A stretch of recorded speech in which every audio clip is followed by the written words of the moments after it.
Good evening to everybody. We now call this meeting to order. If you could please rise if you are able, even if you're at home. Pay attention to Councilman Lesser for the invocation to be followed by the Pledge of Allegiance.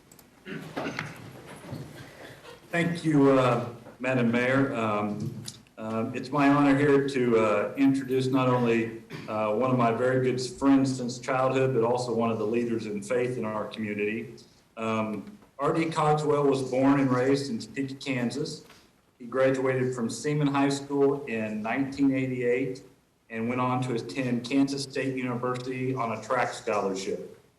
R.D. also attended Manhattan Christian College and received a bachelor's degree from both Kansas State and Manhattan Christian College in 1994. R.D. has been married to his amazing wife, Amy, for 26 years this October 1st. They have 7 children, 4 biological and 3 adopted. Connor, 23, Caitlin, 21, Cameron, 19, Claire Grace, 17, Chloe, 12, Cora Joe, 12, and Kaylee, 3. R.D. and Amy moved back to Topeka in 2002 to be the senior pastor at Northland Christian Church, where he was for 12 years. Nearly 7 years ago, R.D. started a foundation with Cody and Jen Foster called AIM 5 Foundation. This foundation has worked hard at making an impact both locally and globally. The Cogswell's most recent venture is planning a church and coffee shop in the Gage Shopping Center to hopefully be open later this year. The church will be called Mission Church and the coffee shop will be called Mission 5 Coffee. R.D., it's all yours, my friend. Great. Well, first, I just want to say thank you for having me and giving me the privilege of praying over the meeting. I appreciate your guys' time and your service to our community. I don't know if you hear thanks enough, but thank you on behalf of the citizens of our county. That thank you for what you do. I'm grateful. I'm sure there's a lot on the docket. So unlike most pastors, I'll be brief with this prayer. So let's pray together. Father God, as I was thinking about just these few minutes with these men and women that serve our city, I thought about 2 different verses that came to mind. In Psalms, you say that David led them with skillful hearts and integrity. And so that's what I pray, God. I pray that skillful hands and integrity of heart will be a part of this meeting today. God, that we won't have to worry about motives. We won't have to worry about reading between the lines, but we'll be trustworthy and we'll say the things that we need to say to better our community. And I'm grateful for these men and women who have not only given their time, but just given of their leadership and their influence to make Topeka a better place and to make Shawnee County a better place. And so, God, I pray for each one that you will give them skillful hands and integrity of heart today, there this evening during this meeting.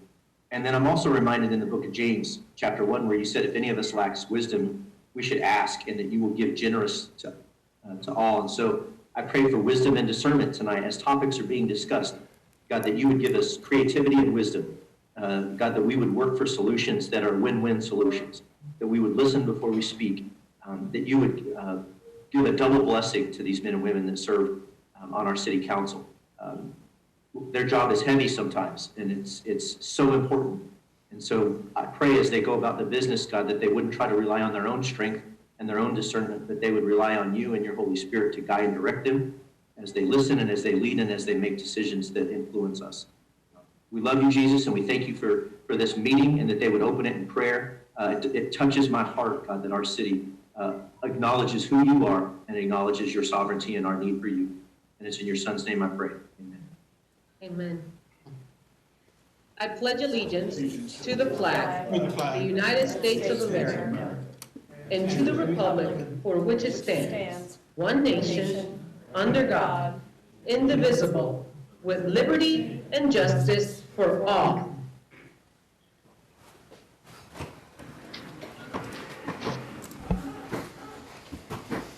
We now proceed with the roll call. Mayor De La Isla. Here. Council members Hiller. Here. Valdivia Acala. Here. Ortiz. Here. Emerson. Here. Padilla. Here. Nager. Here. Dobler. Here. Duncan. Here. And Lesser. Here. We have 10 present. And being present, we're all here. We now move on to the consent agenda, if the clerk would read. A is an ordinance introduced by City Manager Brent Trout designating a portion of the Crosby Place parking garage as a temporary exempt from the provisions of KSA 41719D and TMC 915020E. B is an ordinance introduced by City Manager Brent Trout allowing and approving city expenditures for the period of March 28 through May 1, 2020, and enumerating said expenditures therein. C is an ordinance introduced by City Manager Brent Trout granting non-exclusive contract franchise agreement to Southwestern Bell Telephone Company doing business as AT&T Kansas for the provisions of telecommunications services in the city of Topeka, Kansas. D are minutes of the regular meeting of June 21, 2020, and the special meeting of July 28, 2020. There is one cereal malt beverage license application for Supermont El Torito located at 3000 Northwest Topeka Boulevard, and staff is recommending approval. The sound in the chambers sounds just a tad muffled. I don't know if tech could help us with this. However, we have heard the consent agenda. What is the pleasure of the body? Councilman Dobler? Move approval. We have a motion for approval. I guess Councilman Duncan also. Well, I have a question. second? I actually have a question after we've made a motion. Okay, so motion made by Councilman Dobler, second by Councilwoman Ortiz. Councilman Duncan. So because this is on the consent agenda and it relates to franchise fees, I have a question. It needs to come off. All right, so here's the question. We currently have, and I wrote it down and then I forgot the piece of paper I wrote down. We currently have a fund, it's a utility assistance fund, basically. And I think in this next budget, it has $75,000 or so. And that may be what it was last year, I can't remember. Can you tell us, or staff can tell us, what percentage of our franchise, and that money, that's paid for through franchise fees, correct? It's paid through the general fund, but so then. But we sort of, I mean, the franchise fees go into our general okay, fund. do we designate any portion of the franchise fees we collect specifically to go into that fund? I know it comes out of general fund, but do we look at that franchise fee and say? I don't believe we do. Jessica, is that incorrect? I believe it's, Hi. The budget includes $104,100 dedicated from the general fund for that program. Okay, so this following year it's $100,000, okay. I guess my real, okay, so it doesn't really, we don't really specifically designate franchise fee money to go into that. And the reason I ask that is, and going back, I had a former council member actually call me and indicate that there was discussion at one point, and I did kind of go back through and look. There was discussion at one point, probably before many of us were here, that when that franchise fee went up to its 5%, which I know is partly through a state mandate, there were discussions and some thought and even some belief at that time that a percentage of that increase, 1% or some percent, would directly go to that. The idea being if we're collecting those franchise fees, it would help bolster that fund. And my only concern is, it's my understanding that that fund basically ran out in February this year. And so, and if that's incorrect, I apologize, but we basically ran through it pretty quick, which is understandable, but that was even before we got into the heat of COVID. So I guess moving forward, that's something I would definitely like us to look at, is to see if we could redirect what was originally talked about by this body many years ago, about designating a percentage of that to help not only pay for that fund, but provide maybe additional income to that fund. So, understood. thank you. Thank you. Councilwoman Ortiz. Thank you, Mayor. I'm just a little off base here. Are we talking about the consent agenda, or are we talking about the budget already? The consent agenda. Okay, then why are we talking about the budget? Councilman, it's because I was specifically referencing how we're using the franchise fee, which they're asking us to approve in the consent agenda. And with all due respect, I understand that, but I think that comes under the budget portion, not the consent agenda. Point of order, I'd like to continue on so we can get to the budget though for you, Spencer. Thank you. Thank you, Councilwoman. Additional comments or questions? Yes, Councilman Padilla? Yes, thank you, Mayor. I agree with Councilwoman Ortiz. I too have a concern about that. The question the council member Duncan has expressed and I've had some conversation about that, and I'm sure it will be brought up during the discussions about the budget. So I would like to move to that portion, or keep that question to that portion when we get to the budget. Thank you. Okay, thank you very much. Additional comments or questions at this moment? All right, we have a motion made by Councilman Dover, a second made by Councilwoman Ortiz. We have the consent agenda in front of us at this point in time. If there is no additional comments or questions, we proceed with the vote. Mayor De La Isla, Yes. Council Members Hiller, Yes. Valdivia Aquila, Yes. Ortiz, Yes. Emerson, Yes. Padilla, Yes. Nager, Yes. Dobler, Yes. Duncan, No. and Lesser. Yes. We have 9 yes, Mr. Duncan voting no. Motion 9 passes. having voted yes, the motion passes. We now move on to the action items. Action item A, if the clerk would read.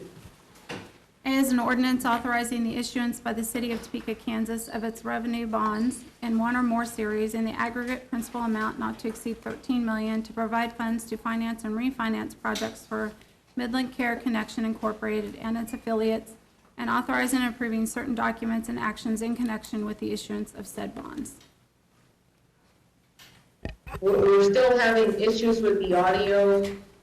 City manager. Thank you, Mayor. Tonight, we're being asked to approve the issuance of revenue bonds through the purpose of industrial revenue bond. So the process has been followed and is before you for consideration. At this point, I would like to call on Kevin Cowan to go ahead and go through some of the details and explain the purpose that we're following tonight. Kevin? Sure. Good evening, and thank you. Kevin Cowan with the law firm of Gilmore & Bell. We serve as the city's bond counsel. And the ordinance before you tonight is fairly short, and compared to some of the other bond documents you've seen in recent weeks and are considering tonight, it is really short. I wanted to point out that, again, this relates to industrial revenue bonds. The city is acting as a conduit issuer on behalf of Midland Care Connection, Midland Hospice. And this ordinance would approve not only the issuance of the bonds, but all of the documents related to that bond issue and the execution of those documents. You may have noted this has been drafted as what I call a parameters ordinance. The bonds have not been marketed and sold yet, so interest rates have not been set, final principal amount has not been set. But for timing purposes, it works better if the governing body can adopt this ordinance and authorize all of the things I mentioned a moment ago, subject to parameters. So it's not wide open, it is subject to a maximum principal amount parameter, which is $13 million. It's subject to an average interest rate parameter, which is to not exceed 4%. And it's subject to a final maturity date on those bonds that's not later than 2045. And I will tell you that the expectation from Midland Care is that the bond issue size will be about $12.5 million. The average interest rate will probably be closer to 3.5. And the final maturity date will probably be closer to 2040, but we want to build in a little bit of wiggle room in case some things change a little bit. So your action tonight, again, would be to pass this ordinance, and it would authorize the issuance of the bonds subject to those parameters. It would approve the various bond documents, which are primarily a bond indenture, which will have all the terms and details, a base lease agreement under which Midland Care Connection will lease property to the city, and then a lease agreement under which the city will lease that property back to Midland Care, and that lease agreement forms the basis for payments from Midland Care that will become the principal and interest payments on the bonds. and then a reference to the tax compliance agreement, which is a federal tax document that relates to a tax exempt bond. So those are the primary transaction documents, and then the execution of those documents is authorized for the mayor and the city clerk. And I want to point out, this is in section 3, and it's always worthwhile to mention that these are special limited obligations of the city. And they are payable solely and only from payments made by Midland Care Connection under the lease, and then the value of the real property interests in the projects. And most importantly, it's not a debt or liability of the city, and the city not only is not, but may not pledge general taxing power or general city revenues to the payment of the bond. So very limited and very clear under our statutes and this ordinance that the only thing the city is pledging is whatever it receives under the lease from Midland Care Connection. And in fact, the city will assign all of those interests to a bond trustee under the trust indenture. So it's a bond trustee that will be dealing with all of those things day to day. I'll also add the expectation is that bonds would be marketed and priced next week. And so if the parameters that I mentioned earlier are met, bond documents would be signed next week, and we would proceed toward a closing on August 31st. So I think those are the things that I wanted to mention, and would be happy to address any questions that you may have. Any questions for our bond counsel? I have been informed that our individual signed up for public speaking. Mr. Ledbetter is waiving his comments on this first item. If there is no question or comment on the body, okay. Being no question or comments on this item, we proceed with the voting. We need a motion. We need a motion. We need a motion, Mayor. Oh, I thought we had one. I am so sorry. Councilwoman Nager, we have a motion for approval, and we have a second by Councilman Lesser. Again, there's no public comment, and I do offer again the opportunity to ask questions or add comment. All right, we now proceed with voting. Mayor De La Isla, Yes. Council Members Hiller, Yes. Valdivia Acala, Yes. Ortiz, Yes. Emerson, Yes. Padilla, Yes. Nager, Yes. Dobler, Yes. Duncan, Yes. and Lesser. Yes. We have 10 yes. 10 having voted yes, the motion passes. We now move on to item B, if the clerk agrees. B is an ordinance introduced by City Manager Brent Trout authorizing and providing for the issuance of $94,885,000 aggregate principal amount of combined utility revenue bonds, Series 2020A of the City of Topeka, Kansas, making certain covenants and agreements to provide for the payment and security thereof, and authorizing certain other documents and actions in connection therewith. City Manager.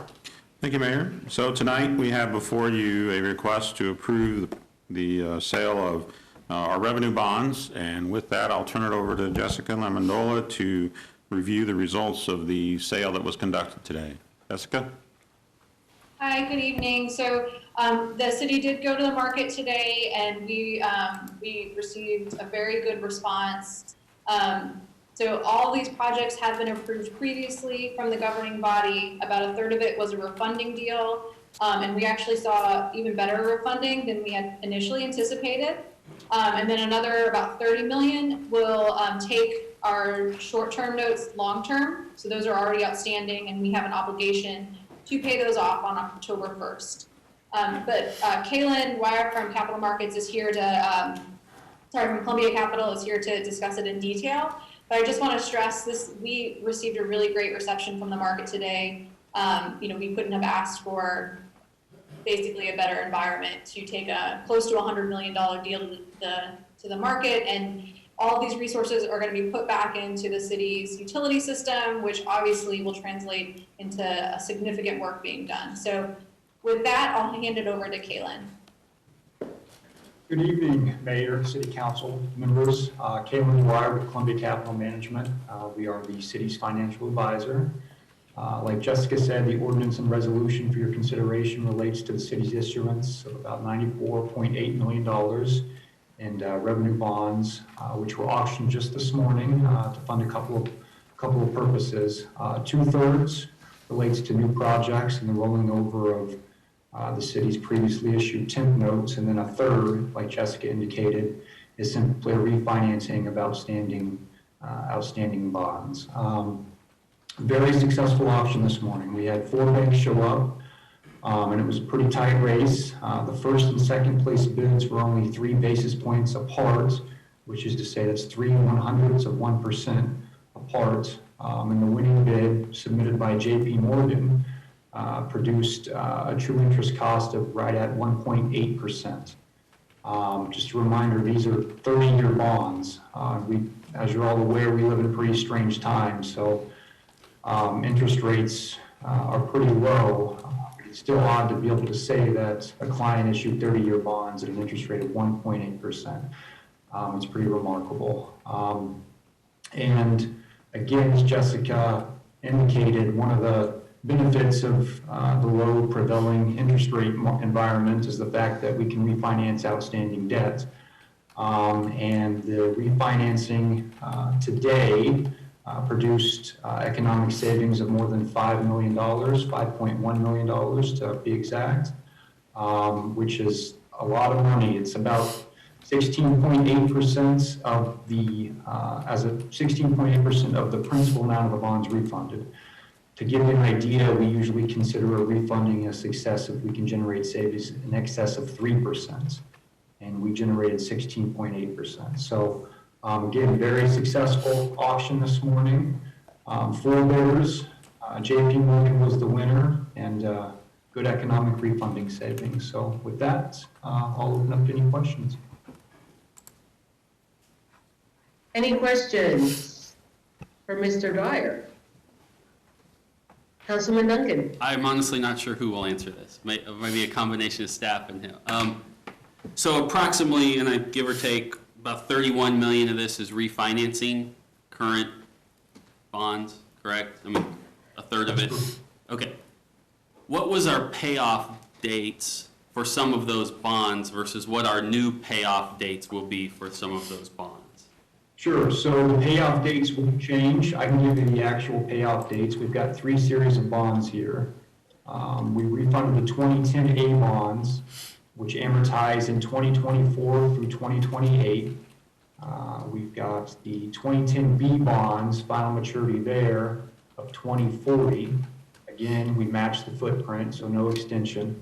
And then the 2012A bonds, final maturity there of 2033. The 2033 is the new date or the original? So it's the same for both Okay, the original and the new bonds. Okay, so there's no extension of those final 2 bonds? No extension of any of the series of bonds we refunded. Of any, okay. And then my only second question again, we have 24 million according to this list, or 35 million or so, that's what we call the temporary, 1-year temporary notes, correct? Can someone explain to me that process? Who authorizes the temporary notes for the 1 year before they come to us for the bonding? I mean, we've previously approved that $35 million. We approved the projects. Did we approve the actual notes? Okay, because I don't understand that process. That's why I'm... Kaylin, you can answer, but yes, they do. Council approves any bond sale, they have to. Okay, and the temporary note is a bond. I mean, in this, so, okay, I'm just trying to... Then my last question for staff is, the list you gave us does not add up to the amount. In other words, we're borrowing 94 million, the list adds up to 97 million. Just curious as to why there's a difference. Cover that, Kayla? Yeah, I'm happy to. So some of the difference probably relates to the fact so the bonds are issued at either discount, par, or premium prices, depending on the structure of the bid that we get from the winning bidder. In this instance, there was over $4 million, 4.3 it looks like to be exact, in what's called reoffering premium. And that's because the interest rate or the coupon on the bonds is higher than the prevailing market yield, which means that the investor has to pay more than $1 to hold these bonds. And then in return, it gets $1 in principal back, but it also gets the larger coupon. So it's just a structuring nuance. We let bidders choose whether they want principal or premium or discount bonds at certain parts of the yield curve so that we can get the best deal for the city on a yield basis. And so that's the result here. So even though we're issuing $94.8 million in bonds, the net proceeds is closer to the $98 million that you mentioned. Okay, thank you. Yes, sir. Additional questions for our team? We do have somebody signed up to speak on this item, it's Mr. Joseph Ledbetter.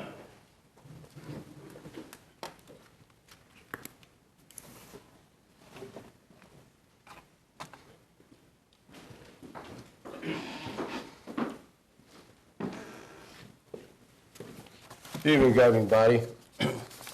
When I was reading this on the agenda, it was not clear to me that we were going to go to auction this morning before the meeting.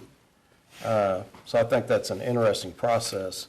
Not sure why we're voting on it, but since you've already had the sale, I guess it's just simply to receive it. A couple of questions that aren't clear to me are, one of them was just given, the 2024 to 28 bond series. Are we saying that that has not been extended? Is that what I just understood? So I'm asking a question. Yeah, no, there was no extension. Okay. On the refunding components. That's good. I did not understand that when I was looking at this, and so I'm glad I got that answer. On the $35 million of temporary notes, one-year notes, the question was asked who authorized that, and it was, we really didn't get a clear answer. We said, well, you know, these might have been approved with different CIPs or whatever. One of the problems we've got down here right now is we are not getting clear answers on projects before they're approved. And I've had that discussion at CIP. I've had that discussion at other times. That's how we get stormwater pits in the middle of Gage Park that are not even connected to a parking lot. Just a case in point, 1.3 million. One of the problems I see is how often do we reissue 35 million in new notes? Because 35 million is about 40% of the total budget of utilities right now.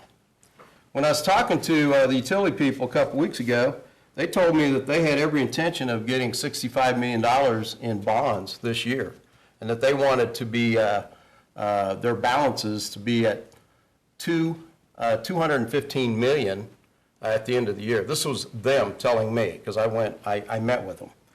And so that concerns me, because when I'm looking at projects being supposedly done, I'm not seeing any water lines in the neighborhoods being replaced other than one this year. There's 5 blocks being replaced over in the 2000 block of Oakley, that area. And whenever we have these rate increases, we're always bragging about all the lines of water lines we're going to be replacing. But when you look at these, you don't see it. And it's not in black and white. It's not given in specific projects that you're going to do, where you hold staff accountable to a certain amount of projects and dollars, and you say, yeah, they better get done, and here's the timeline. So next spring, next year, we have this new tsunami coming, which is going to be our 7.5% rate increase on all our utilities, well, water and stormwater. Stormwater is already the highest in the state. I've checked that. So then we get one the year after. Then we get one the year after. Now, Mr. Lesser didn't vote for that. But what bothers me about these huge amounts of revenue bonds is I'm not seeing the projects that would actually save us money on operations by replacing these distribution lines in these neighborhoods, of which there's about 600 miles of it, and about 200 miles of it has defective pipe. I know this because I've talked to the staff, and they've told me what it is. It's unwrapped ductile iron pipe that's breaking, and it needs to be replaced with PVC, as is being done in the 2000 block of Oakley. But it's only 5 blocks, when it should be probably 2 or 3 miles per year that we could afford, but we're putting the bond balances into the balances of these utilities, and we're now at 40% in water, and I'm told they want to get that reserve up to 80%. Why? Because they said, well, we want to have a good bond rating so we can borrow more. That was their answer, not mine. That was utilities giving me that answer. So I have no comment as to what you're going to do on this, other than we have already set a path of huge rate increases to try to pay back bonds that I'm not sure we need to borrow. I didn't say all of them, but some of them. Thank you. Thank you for your comments, Mr. Ledbetter. So at this point in time, City Manager, yes? Yeah, to the point, I'd like to ask Bob Sample to talk a little bit about some of the water lines and projects that we are doing and that are planned for this funding.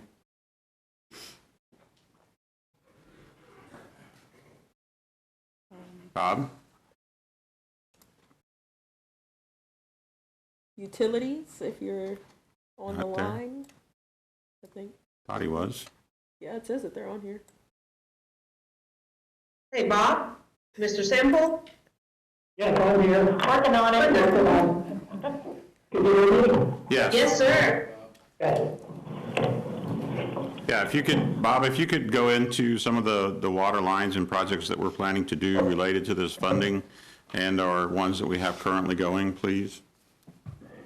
Yes, I sure can. For 2020, we've got Second Jefferson and, can you hear me? Yes. Okay, Second Jefferson Crane to Adams, Southwest 37th Street Terrace, 8th Street College to Topeka, Southwest Oakley 18th to 21st, Southwest Gamwell and Nottingham, Southwest Edgewater Terrace, Morningside to Eveningside, Chesney Park Phase 2, North Kansas and Northeast Norris Phase 2. Those are the 2020. In 2021, we've got,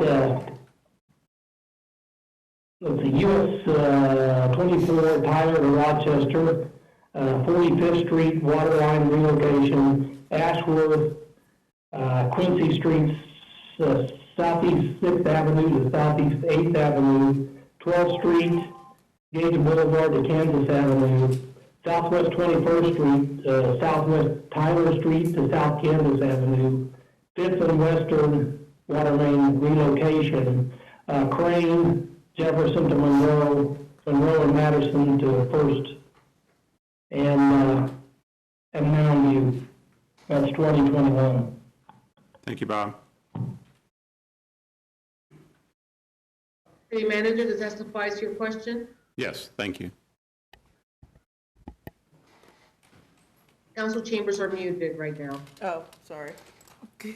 Yes, Thank you. that was it, Mayor. Okay, wonderful. Any other questions or comments? Deputy Mayor?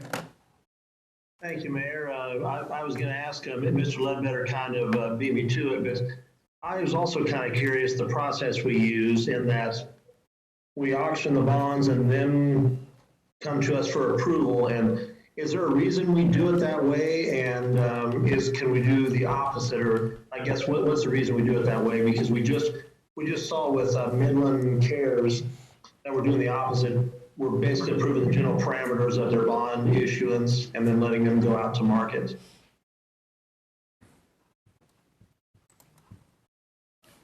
Kaylin, you want to answer that, or I can? Jessica? Well, I can. I mean, the council has already approved all the projects before. And in terms of the timing of the deal, Kevin Cowan is on, and I think he could help provide some insight into the process and what state laws, surround that. Sure.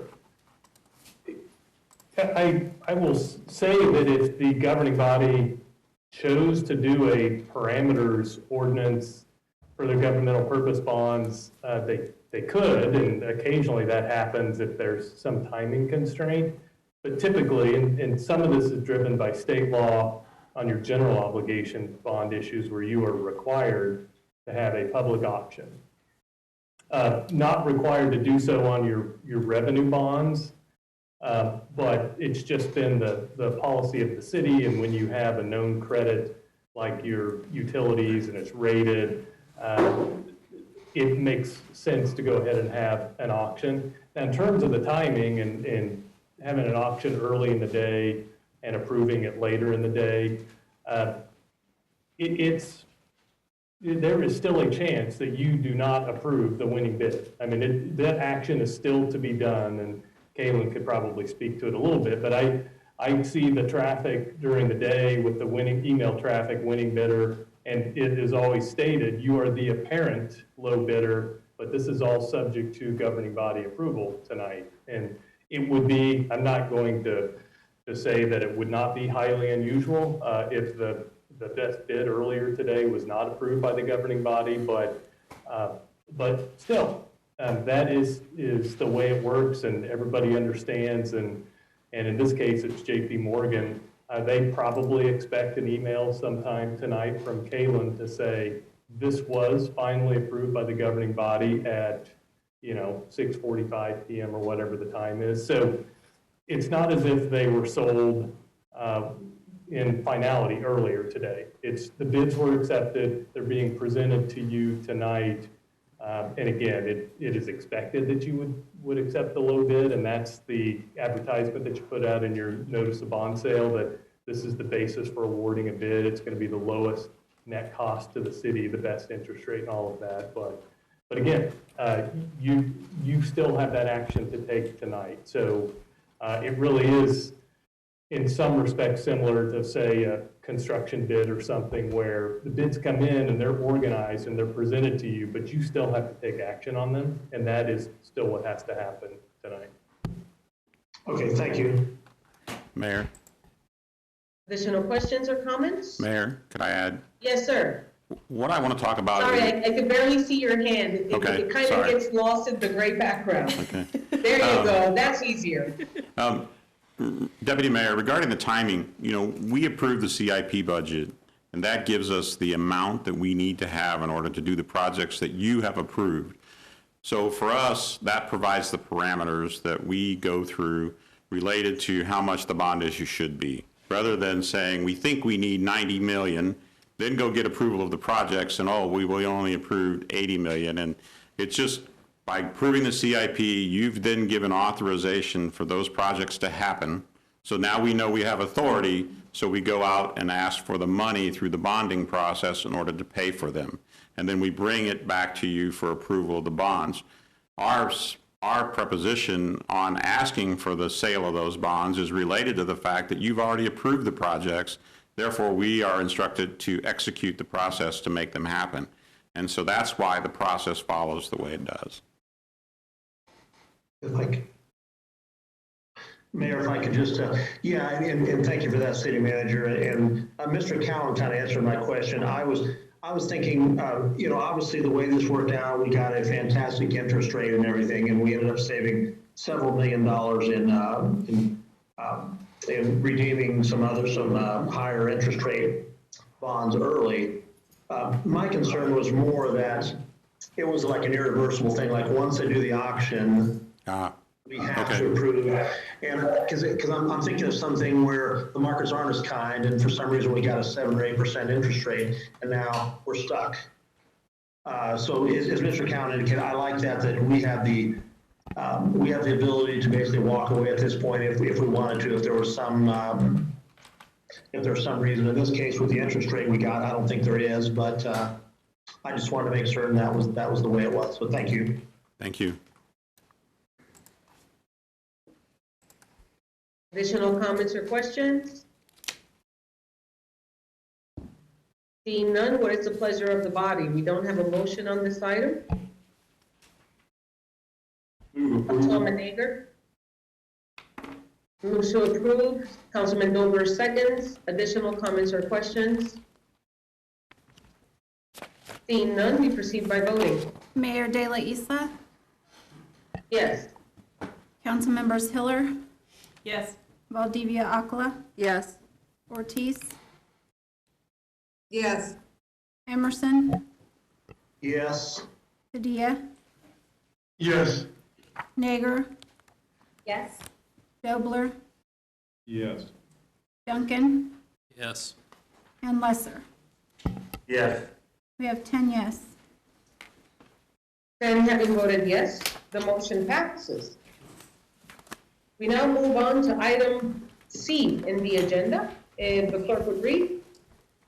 C is a resolution introduced by City Manager Brent Trout prescribing the form and details of and authorizing and directing the sale and deliver of $94,885,000 aggregate principal amount of combined utility refunding and improvement revenue bonds, Series 2020A of the City of Topeka, Kansas, previously authorized by the ordinance of the issuer, making certain covenants and agreements to provide for the payment and security thereof, and authorizing certain other documents and actions connected therewith. City Manager. Thank you, Mayor. This really is the second step that we follow related to the sale of the bonds, so it relates to the discussion we just had.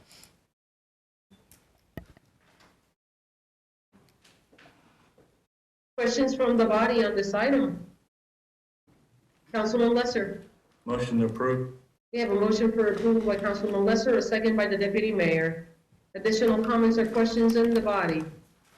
Councilwoman Padilla Alcala, is that your hand up? No. Okay.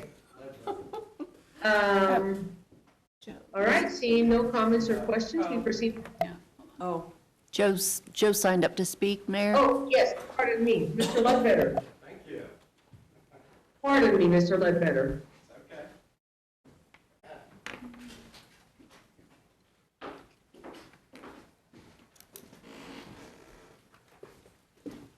Evening, governing body.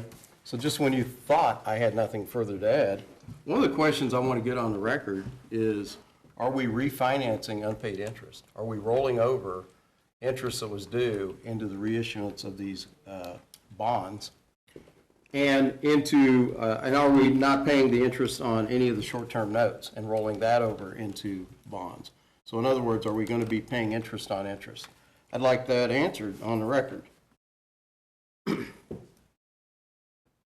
So the city is refunding the principal amounts, about $30 or $31 million of refunding bonds. And it's paying accrued interest, which is part of the redemption price, but it's not actually refunding interest payments. That makes sense. It's only paying the redemption price of the bonds, which is par plus accrued interest. So it's a pure economic refunding. This isn't a restructuring. This isn't a deferral of interest. To the same tune on the notes, to the extent that a portion of the notes are rolled over and the 2019A notes accrued interest, which they did, then renewing those notes does entail paying the accrued interest as well, yes. So the new bonds that are issued actually pay the interest that's due on the short-term notes? A portion of the bonds that were issued. So we are actually paying interest on some of this money. The second thing I want to point out is this list that I was given about the projects that are to be done with these bonds, revenue bonds, does not match the list that Bob Samples just repeated on the air.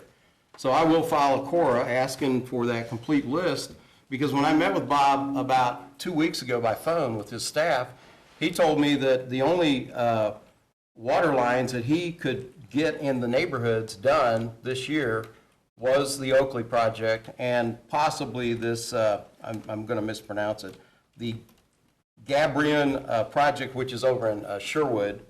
And that one's been breaking constantly for the last 20 years. They haven't replaced it. There's about 8 blocks over there.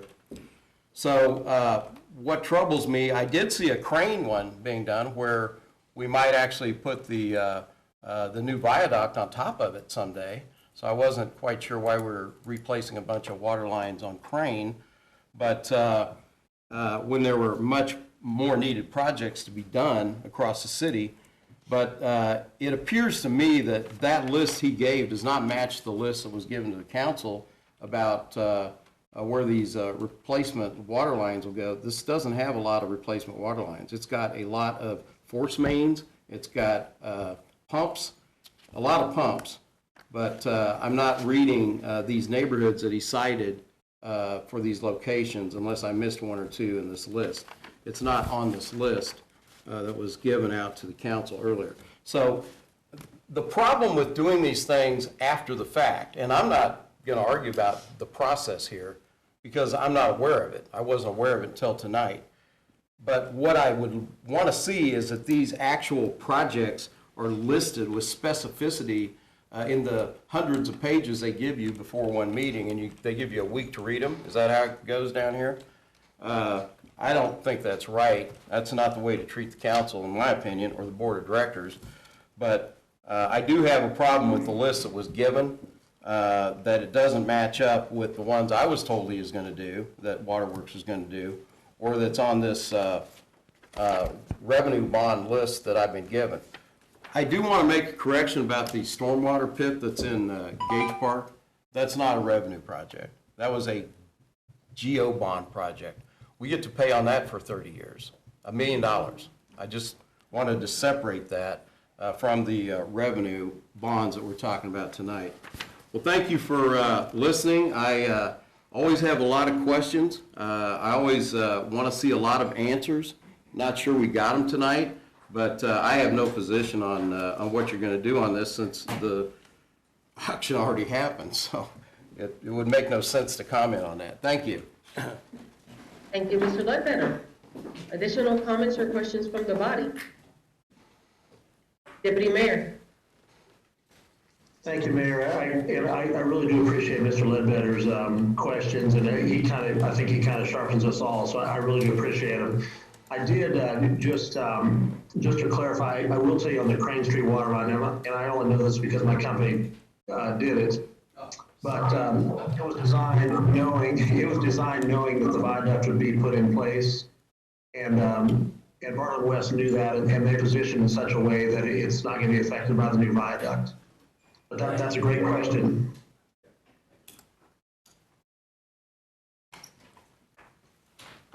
Additional comments? Councilwoman Hiller.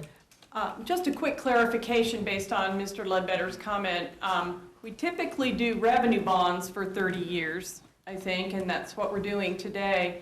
But please correct me if I'm wrong. I believe that right now we're not doing GO bonds for more than 15. Correct. That's Okay. correct. That's correct. Thank you. Just wanted to not have people misunderstand that. Thank you.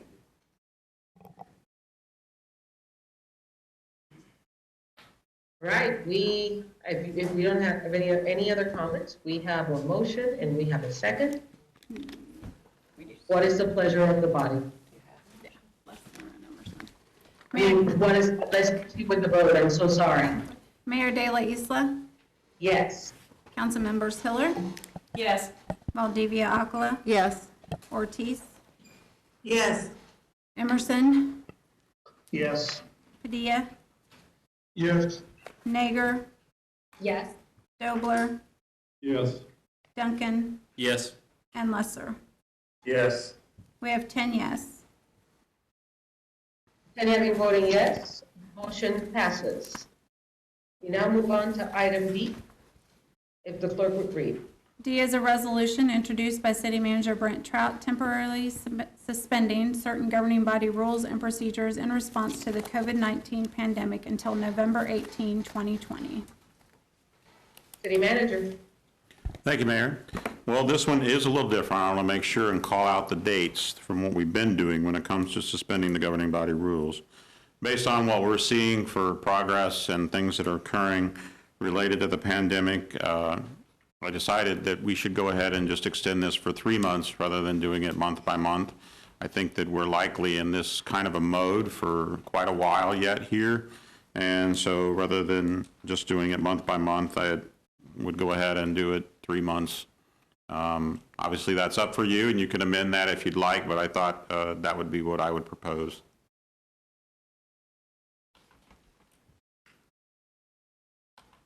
Councilwoman Ortiz? Thank you, Madam Mayor. Does this include any and all meetings? Lisa? Yes, I believe so. I haven't, Yeah, we modified it, I believe. yeah, it does say regular and special. And it would Yeah. cover And if I may- committees too. We added a GB rule in there, actually, 2 of them, I believe. Okay, the reason I'm asking is because it seems like there's a lot of meetings, like I'll just take public health and safety and we're working on something and we've been meeting once a month. And if the COVID hits hard again, I just want to be able to not have to wait to come back and suspend the rules and all that. I want to be able to do maybe a Zoom meeting or something. So does this enable us to do that by adopting this? And that's what I'm saying, any and all meetings, whether it be in person or Zoom. Yes, Councilmember Ortiz, the committee meetings are referenced, I think it's on line 42 and line 43. Rules 8.6 and 8.14. So that will allow them as well if we needed to Zoom in. Yeah. Okay, thank you, Madam Mayor. Additional comments or questions for our team? We don't have anybody signed up for public comment on this item. Councilwoman Ortiz? With that, I'll make a motion to approve. We have a motion for approval. We have a second by Councilwoman Nader. This is our time if we want to ask or add anything else. Seeing no comments or questions further on this item, we proceed with the vote. Mayor De La Isla, Yes. Councilmember Hiller, Yes. Yes, or add anything else? Valdivia Akala, Yes. Ortiz, Yes. Emerson, Yes. Padilla, Yes. Nager, Yes. Dobler, Yes. Duncan, Yes. and Lesser. Yes. We have 10 yes. Having voted yes, the motion passes. We now move on to item E. If the clerk would read.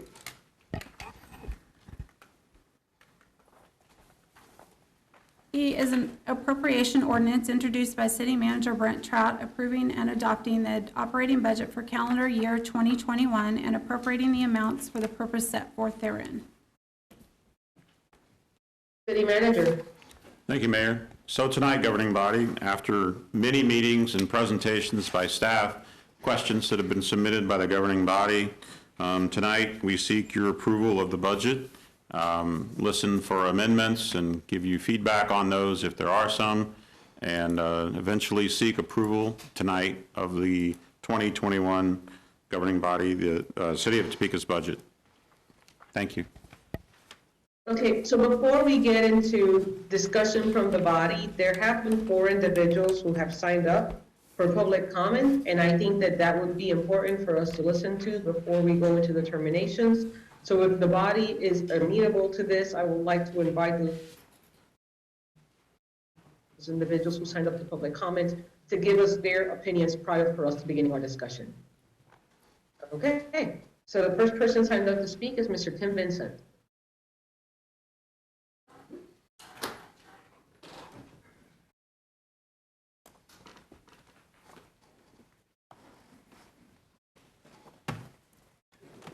Well, good evening. So as Mayor Michelle De La Isla mentioned, I'm Tim Vincent. I'm speaking on behalf of Topeka Jump as a member. I just want to share a little bit about my story and why I think the Housing Trust Fund is important for the community of Topeka. I'm a lifelong resident of Topeka, growing up in the Highland Park neighborhood. I was blessed to have 2 loving parents who provided all the resources I need to succeed in life, and one of those was a stable and healthy home to live in. But a lot of my neighbors and my community members on that side of town did not have that. But as I grew up, I didn't see what I wanted on that side of town, so I wanted to move away. I wanted to move to a different side of town that I thought would have better opportunities and more stable housing. But during that whole time, I had been serving in the Highcrest neighborhood with various camps and various housing projects. And about 3 years into that, my wife and I felt like we needed to do more. So with that, we decided to sell our home and move into the community because we didn't want to just come in from the outside and serve from the outside, but we wanted to live in the community that we were serving and do life with them and experience what they were experiencing. So through that, through doing life with the neighborhood we were serving, as well as I now am the construction manager for a local nonprofit in the Highcrest neighborhood. I've seen and worked in dozens of homes in the area and seen the current condition they're in. In our personal home also, as we moved in, it had been rented out previously and it needed to be gutted because it was infested with termites and cockroaches. 85% of the homes in the Highcrest neighborhood are rented out currently. That's the last number I've gotten. And a majority of them are not upkept to safe and dignified standards. I've witnessed several of my neighbors have to move out of the community because their homes were not upkept to a certain standard worth the rent they were paying. Furthermore, the Topeka citywide housing study that I'm sure all you are very familiar with found several things that are important to mention.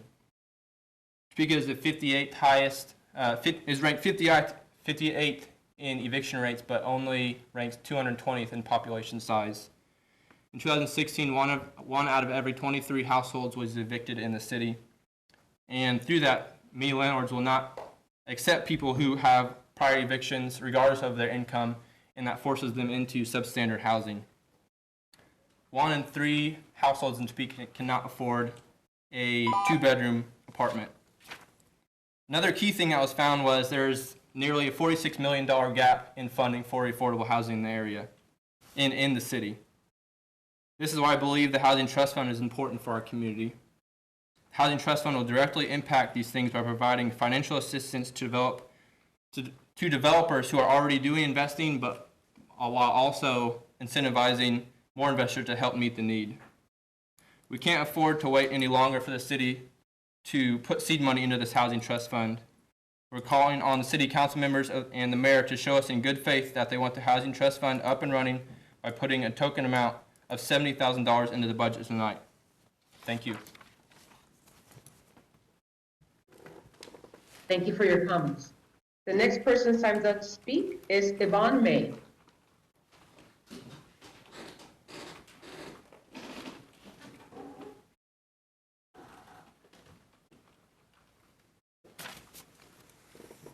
Good evening.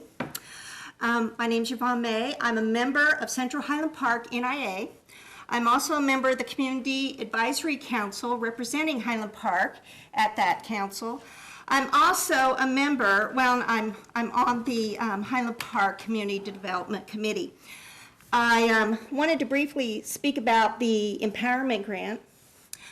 I wanted to just add to what Miss Miller spoke about, what was it, a couple weeks ago before you guys. What we have done with the empowerment grant. So I sent you all an email, and I'm not going to go verbatim for it, but I just want to hit the highlights and summarize it. So Highland Park NIA with East Topeka South, we both did 2 empowerment grants several years ago, which provided the iron fencing for Topeka Cemetery along California and 10th Street. We also, Highland Park with Shawnee County Parks and Rec did an empowerment grant for outside fitness equipment.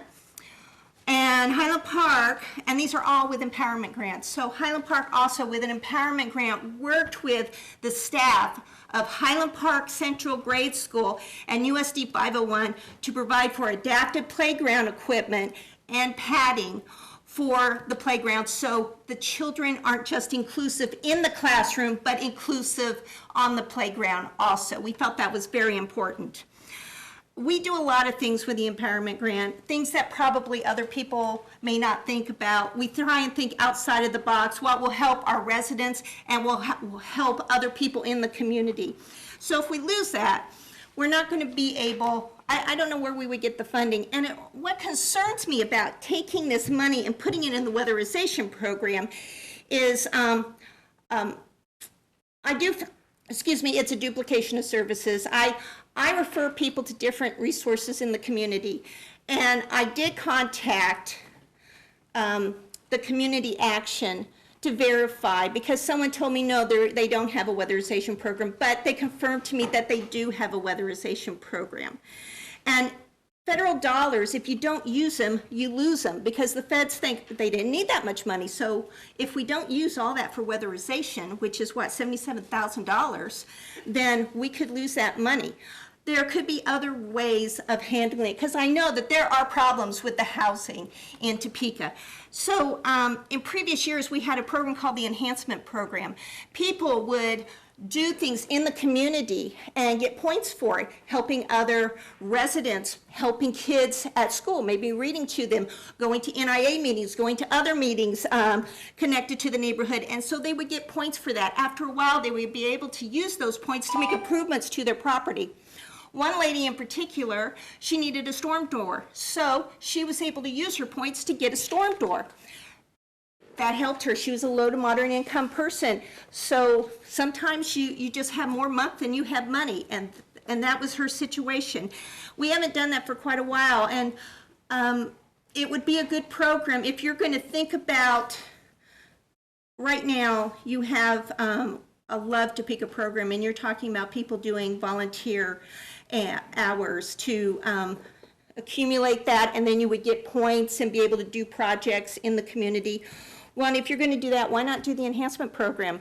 People can, you can do the same process of helping people gather those points up, and it would do more than weatherization. It would help them with so many other things with their homes, to make them better, to make them more livable.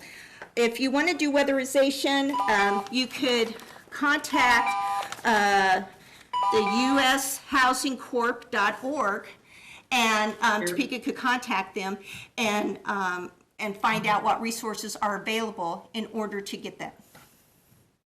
Do you need more time? Oh, Do you need, I don't know. I'm probably getting close to the end. so do you need like a minute to wrap up? Yeah. Okay, so do we have approval? Deputy Mayor makes a motion. Do we have a second? Councilwoman Ortiz. Now we proceed with the voting. Mayor De La Isla, Yes. Council Members Hiller, Yes. Valdivia Akala, Yes. Ortiz, Yes. Emerson, Yes. Padilla, Yes. Nager, Yes. Dobler, Yes. Duncan, Yes. and Lesser. Yes. We have 10 yes. Ma'am, you have an additional minute so that you can wrap up. Okay, thank you. Thank you, Mary. So I would encourage you all to think about other ways of using, don't be taking the empowerment funds away from the neighborhoods. Think of other ways to be able to help people improve their properties. It's not a handout, it's a hand up. And that's what the enhancement program is. I hope you will consider other ways of being able to help people improve their properties rather than take away the empowerment funds. Without the empowerment funds, we wouldn't have had the things that I just mentioned. And I think Topeka and our community is a little bit better for those projects. Thank you and good night. Thank you so much for your comments. The next person signed up to speak is Mr. Joseph Ledbetter.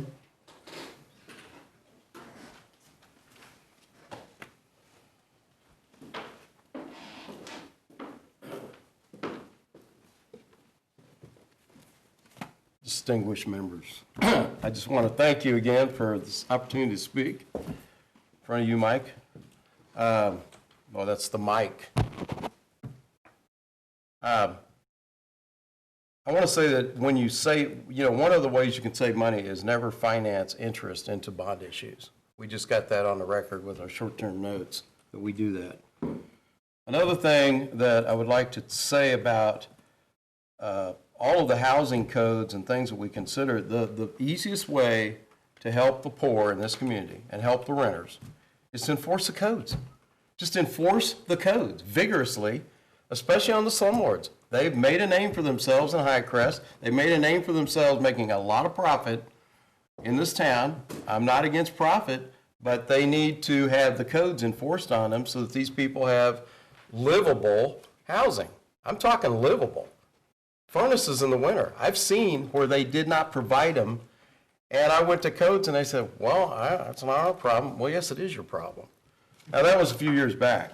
That doesn't happen that I'm aware of, but I don't know. I would ask you to invigorate your retirement incentives for your non-emergency employees. I've sent you emails on some of this. I think all of you have gotten them, I hope. One of the ways that we can trim costs is to not have people on the payroll that really aren't really serving us anymore. They're occupying jobs that we don't need anymore. This city has shrunk in population, and I'm going to keep saying it because it's true until we turn it around. We should probably be at an employee staff level of about 1,050 versus the 1,200 we're at now. And I wouldn't even touch the emergency personnel. But we have a lot of people and positions that we could probably phase out and give these people incentives to retire. Give them a bonus. Give them something decent so that they'll want to go ahead and take that move if they're at that age. On our TPD, we will not underfund our police. I've said that before. This community supports its police. I'd say it's 98, 99% support. We are not going to cut their staff, their budgets. We're not going to make this city unlivable by not having law enforcement or make our retail centers deserts because we have no law enforcement to enforce the law if there's an outbreak of rioting or something like that. And we don't want to talk about that, but the way you don't have it is to make sure that your police are well funded and well supported in morale and with leadership. And so I'm asking for their full funding. Not one dime gets taken from that thin blue line that protects us and keeps us from anarchy and chaos. I saw that in Highcrest for 8 days in 2015. And I am so glad we had a competent, well-equipped, well-trained police force to deal with that gang war. And it broke it. And they haven't been back. I know there's other crime problems that have happened because of drugs in Highcrest, but the gangs fled or were incarcerated. It was kind of their choice, run or go to jail. So they made their choices. Other things that I would like to see done over the next year, even in this budget, is privatized forestry. We have plenty of forestry, or plenty of tree trimming and tree companies around this city that can do this work.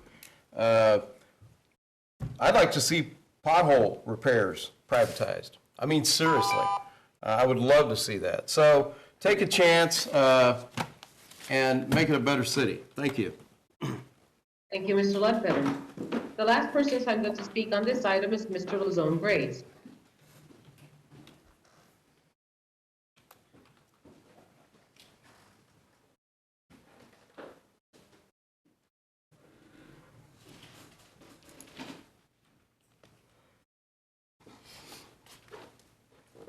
Can you all receive handouts?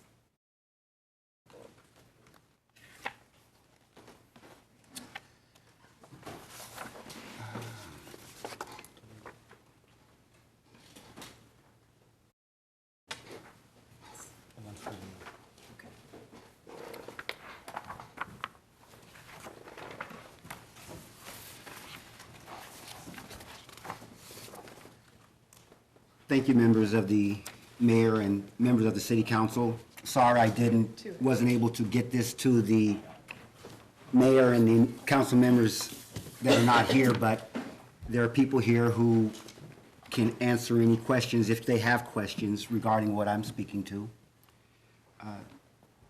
I'm hoping I'm speaking at the right meeting on this issue. This is not the first time that I've came here and spoke to this particular issue.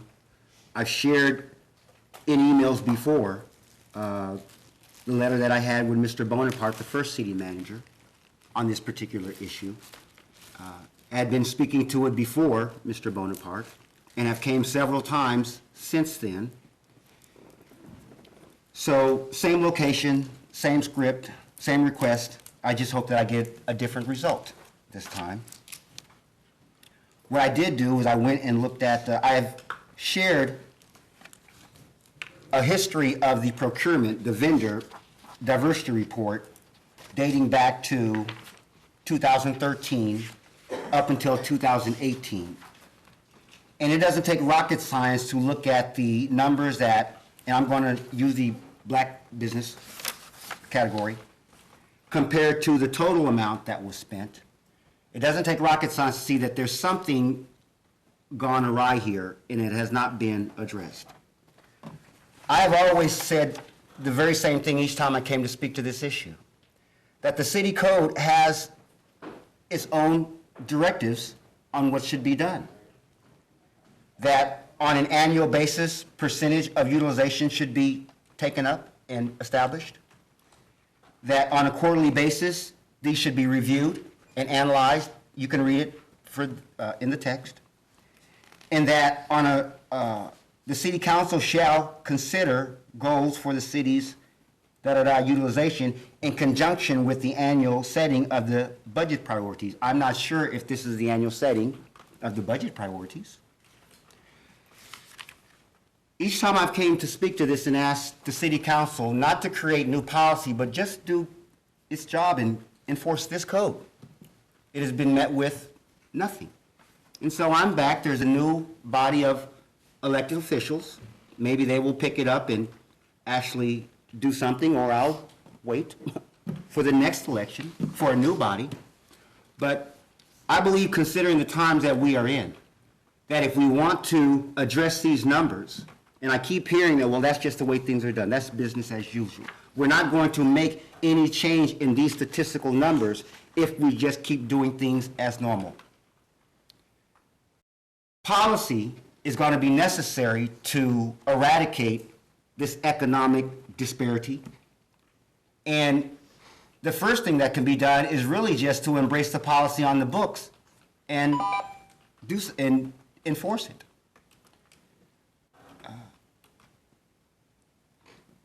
I don't think that there's time to set goals tonight, and definitely not to discuss this at the city budget. But I'm hoping, I think as I said the last time, several years ago, that there's some things that you can do right now. You can set a goals.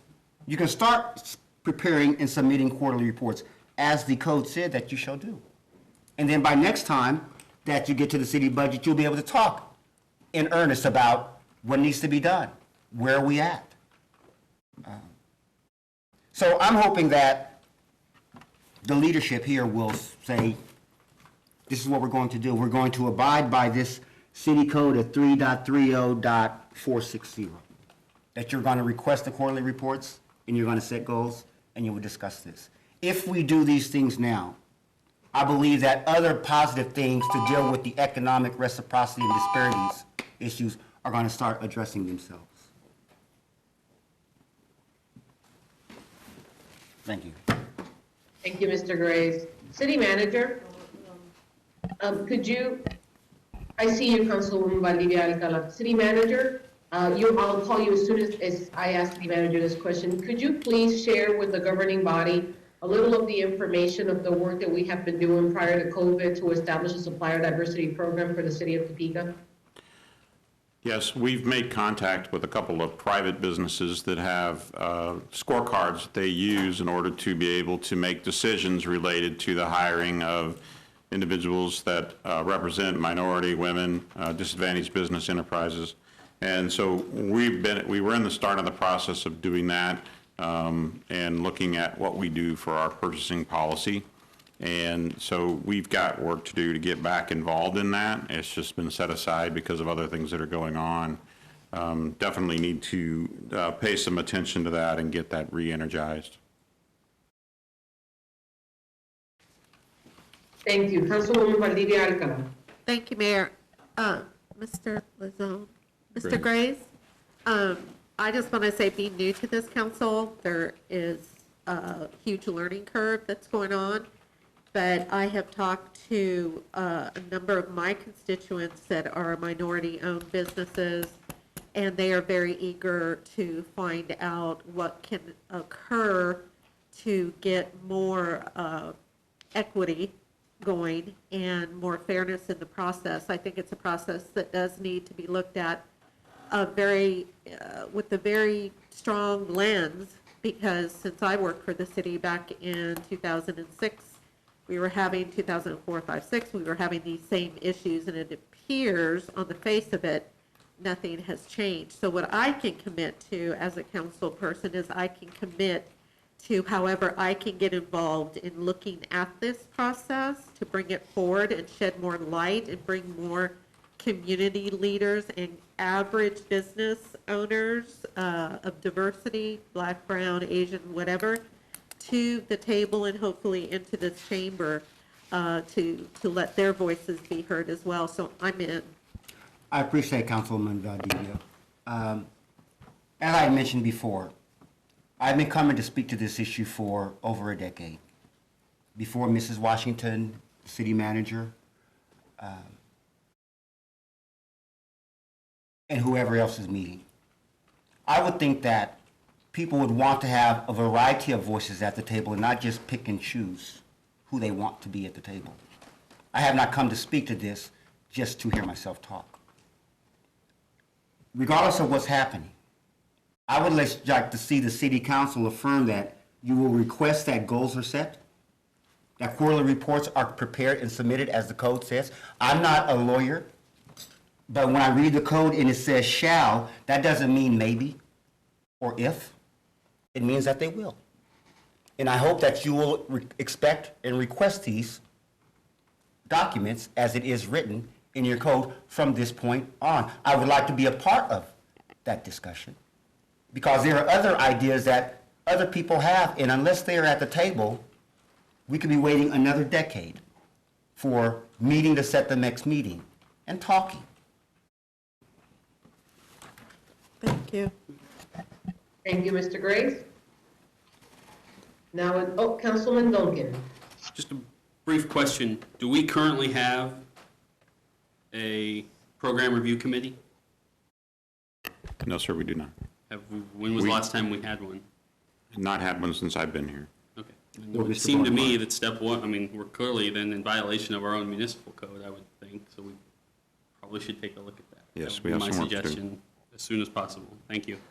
Thank you, Councilman Duncan. I would like to take you as well as yourself, Councilwoman Dudley, and yourself, to put together some type of a commission so that other people with a vested voice and interest can be at that table to not just discuss these statistics, but something that is more of a broad, comprehensive plan that deals with small businesses and this particular issue. And I hope one of you will share that and lead that and bring some other voices to the table. One clarification I do want to make, we do the quarterly reports. Finance does them, contracts and procurement does the quarterly reports. I don't think that I forwarded them on. Annually, this report that's he copied is done, the vendor diversity report. So there is some work being done. We've also had contracts and procurements has had a couple of sessions where they taught small businesses on how to get access to being able to become a person that does business with the city, how to register on our website and so forth. And it was a packed house. The entire GTP conference room was full of probably 100 vendors that could do business with the city. So we're doing our best to get the word out on how to get people to apply and do business with the city. So, but obviously the committee hasn't met since I've been here that I'm aware of. So there's some work that we need to do in that regard. Thank you. I would still like Councilwoman Valdivia and Councilman Duncan to put some type of a commission together and bring other voices to the table that have something relevant to bring to this discussion. Mr. Grace, thank you. If you would like additional time to speak to the council, I'm happy to make sure that we can allocate that. Your request has been noted, and the deputy mayor is in charge of assigning committees, and if there is a desire for these committees to happen, absolutely, the deputy mayor would be the person to speak with about this. Councilwoman Valdivia Alcala. Thank you, Mayor. I would just say there's a desire here, Deputy Mayor. Thank you. Duly noted. Thank you very much. Okay, so at this point in time, we are now open for discussion with regards to budget amendments. I have received a document from Councilwoman, oh, that's true, Councilwoman Valdivia Alcala was first. We'll start with her, and I know that there is information with Councilwoman Miller as well. So Councilwoman Valdivia Alcala, the floor is yours. Thank you, Mayor. I don't have anything to hand out, but I did want to bring up the issue about the utilities franchise fee, and what I am requesting, and I have a little background information as well, is an amendment to add $75,000 to the utilities franchise fee program that's administered through CRC. The $75,000 I'm requesting would be added specifically to the gas and electric side. Currently, it stands annually, there's $75,000 for gas and electric and $100,000 on water and wastewater. I want to say, well, before I get started on the reasoning, I am going to ask the city manager to look for any, this $75,000 for the increase in the gas and electric, look for it in carryover or reserves. I'm not sure how much are in either of those. But moving on to reasoning, more money is needed in this fund, especially with the impact of COVID. I have had conversations with Mary Thomas with CRC, who administers the fund. She was saying that the $75,000 went 9 days, the money was depleted after the application process opened up. So $75,000 was run through in 9 days. And I think that some of the reason for that is I do believe several years ago, the city made a change to the way that the money would be divvied out. On the gas and electric side, it used to be households were could get no more than $50 refund or credit, is my understanding, and it went up to $100 per household. Obviously, it's understood that we can't walk back on something like that that's already been committed on, but the change that we see that is happening with the economy, what we're looking at with not even knowing what our economy is going to look like with the moratoriums being lifted and how much households are suffering, it makes sense. It makes taking care of especially elders that tap into this program to increase it by $75,000. My understanding is you have to be meet the federal. You have to be at the federal poverty level threshold to be able to apply for this. Currently, there is still money in the water and wastewater. For some odd reason, what happens is the gas and electric money goes first, and then the water and wastewater of $100,000 just trickles out of that pool of money little by little. In speaking with CRC, they do believe that until the end of the year, if they were to utilize the rest of that $100,000 for water and wastewater, they could serve perhaps about 250 more families. But again, I think that it's just good policy on our part to look out for those most in need. $75,000, I do not believe is a huge amount, and that is the amendment that I am moving for to see if we can find the dollars. Jessica, do you have any responses, or would you just like to take some notes for today? And if we can get the council to a point where we can take the vote today, we'll do our best to provide that feedback. Okay. We've actually gotten a lot of questions from a variety of council members on this topic, and it's clearly a very important issue. So in terms of, I guess there's a couple items I just want to discuss. In terms of the breakout between the general funds allocation, which is kind of the franchise fee pass-through, versus the utility fund. The utility fund, it takes longer to get through that money because that is really dedicated to the city's utility fund delinquencies. And that is a separate fund, so we don't typically cross funding. That's a dedicated revenue source. So that's part of the reason probably why CRC gave that feedback.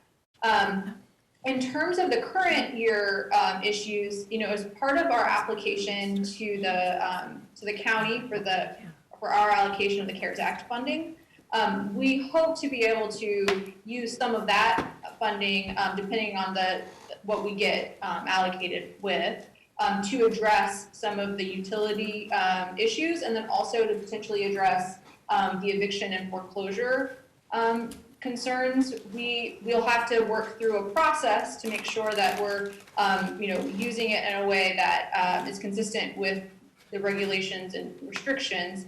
But I think one of the potentially positive things is that the CARES Act, that funding outside of CDBG, ESV and other funding sources, I don't believe it has that income restriction.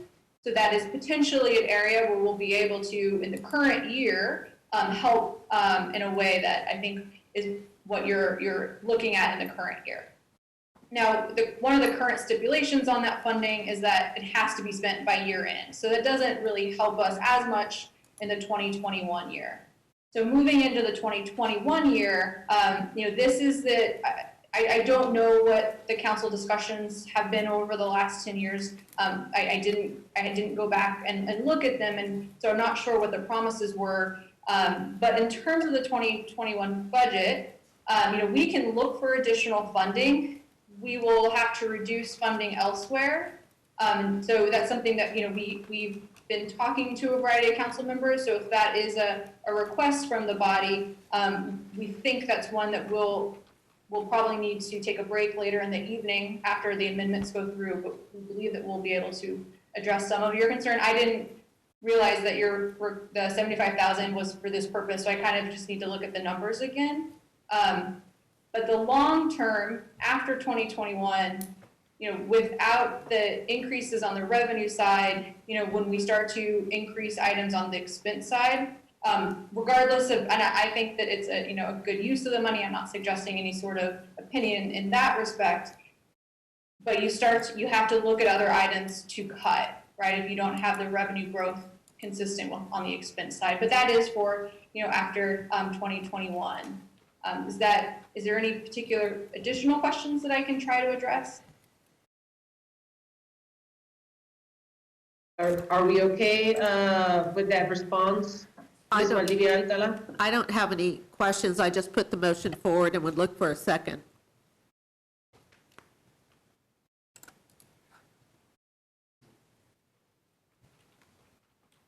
We have a second by Councilwoman Ortiz. Additional comments or questions? Councilwoman Hiller. Thank you, Mayor.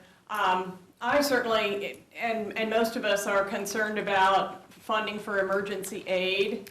I would say over the years, one of the things we have learned as a lesson from is not to do direct allocations to an individual organization for any purpose in the course of a budget meeting without context. The city funds has a contract for franchise fee money and our utility roundup fund, or whatever it's called these days, that is direct through finance with the agency that has called everybody this weekend. But we also fund a variety of agencies through the social service block grant for emergency aid. A number of agencies get United Way money and otherwise, and I think all of us were also aware when the CARES money came through, and we've talked about back and forth, there are some different pots of CARES money, but originally the staff had allocated a fairly high number to social service agencies, and I don't recall if this one was included, and those agencies got back with them and said they didn't think they could disperse it fast enough, and so it got rolled back. There are just lots of moving parts to this. Agencies usually go through utility money pretty fast, but it is interesting to have one agency that is dispersing that much, that fast. I just think we have set up processes to review need and activity and performance of agencies. And I would, if Councilwoman, if we need it, even with all the COVID money around, I would suggest that the motion go through as a number rather than as allocation to a certain agency, so that there is time to research a little bit and make sure that we've gone through more of a review about the situation and the need in the community, rather than make a specific allocation here today. I don't agree. I think that CRC's been doing this for a number of years. I've seen 10 years of spreadsheets on them. They are the source where people know to go to. And again, the requirements for the increase in funds didn't come down from $50 to $100 per household. That was not something that came down mandated by CRC. That was something that was mandated by the city. And the city chose not to administer these funds because it was taking up too much time, et cetera, et cetera, et cetera. So I don't think that there is a problem at all with this, with CRC, who, my understanding, has done a great job at a very low and reasonable cost for administering this program. So I would keep my amendment as it is. Thank you. Councilwoman Ortiz. Thank you, Mayor. I too had looked into this and discussed some options with Jessica. I know that city managers have cut their budget. We had it pretty high, and then I'm not going to say what city manager, because I really don't remember, went in and cut it, and then we started running out of money. Then we came back and found money and gave them more money. But I will support this. It's concerning to me. If we're running out of money in February, that's very, very concerning to me, because that's just a peak of people starting to file their income taxes. And they have to have their income taxes filed to put with this application to receive the monies. So that's very, very concerning. And the peoples that CRC that they help is our elderly and our disabled, and they're by appointment only. So I look at this as a twofold. I mean, they can't even get in there and apply, and then we're all out of money, so it's not that they're not trying, but when the COVID hit, they had to really, really scale back and even stop, because those are the most vulnerable. So if I'm hearing the motion right, that's an extra $75,000. I think I asked Jessica for an extra $77,000, but I will support the $75,000 along with what they already get, and hopefully they won't get cut.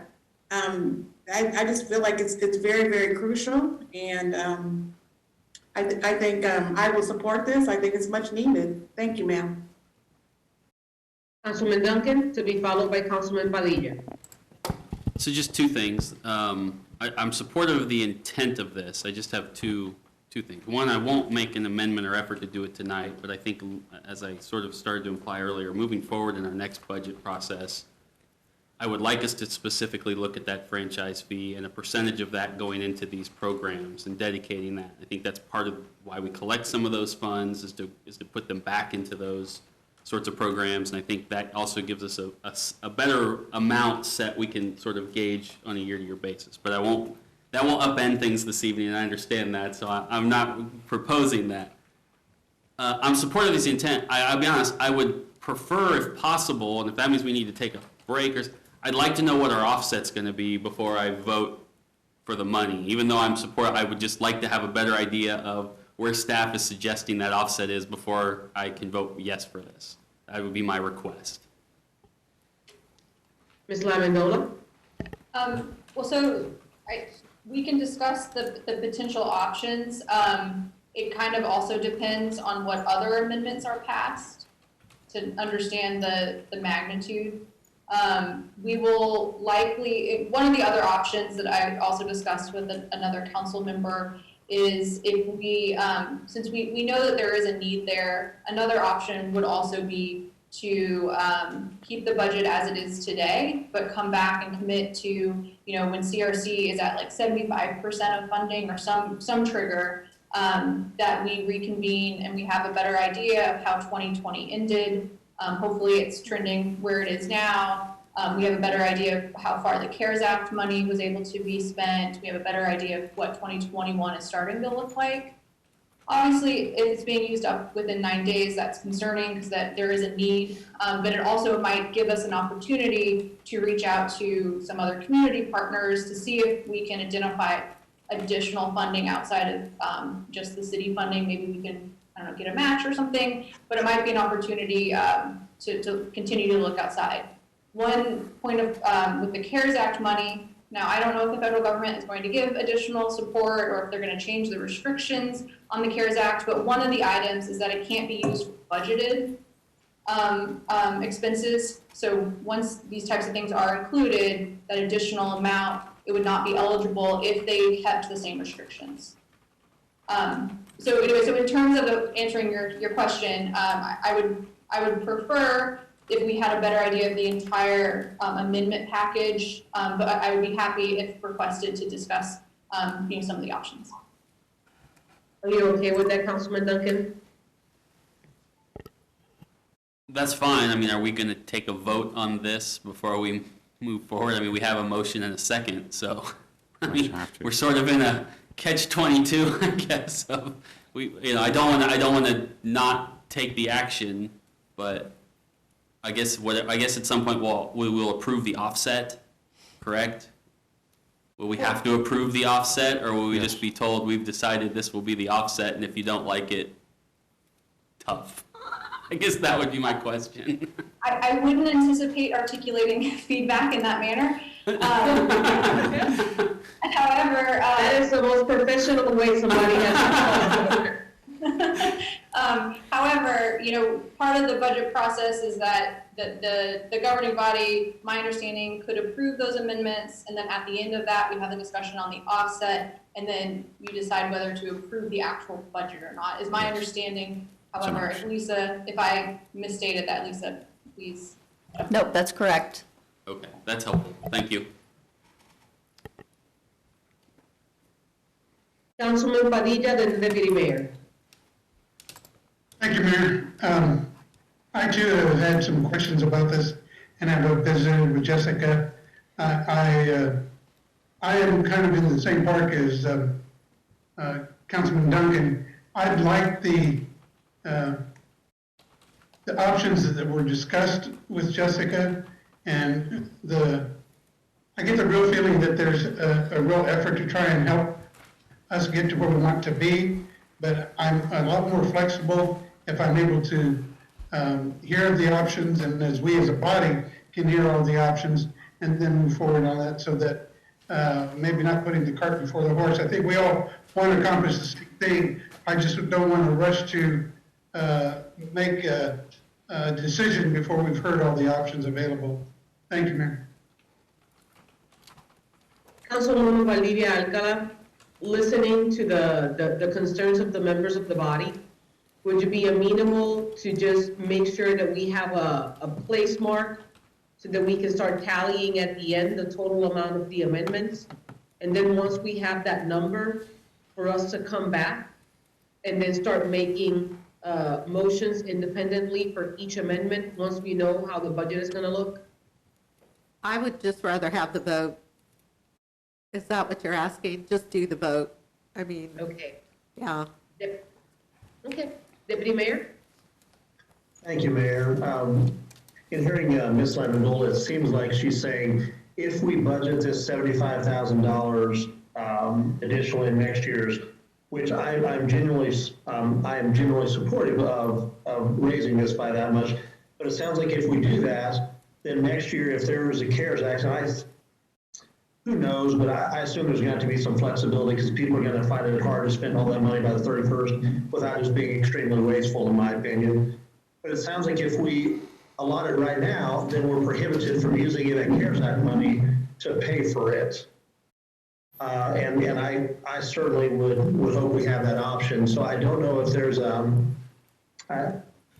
don't know if Ms. Valdivia would maybe entertain that. I would pledge to support this if it came up next year where we could use the CARES Act. And if we couldn't, I would also be supportive of next year because I'm sure we'll be able to find this money somehow. I just don't want to prejudice our ability to use it.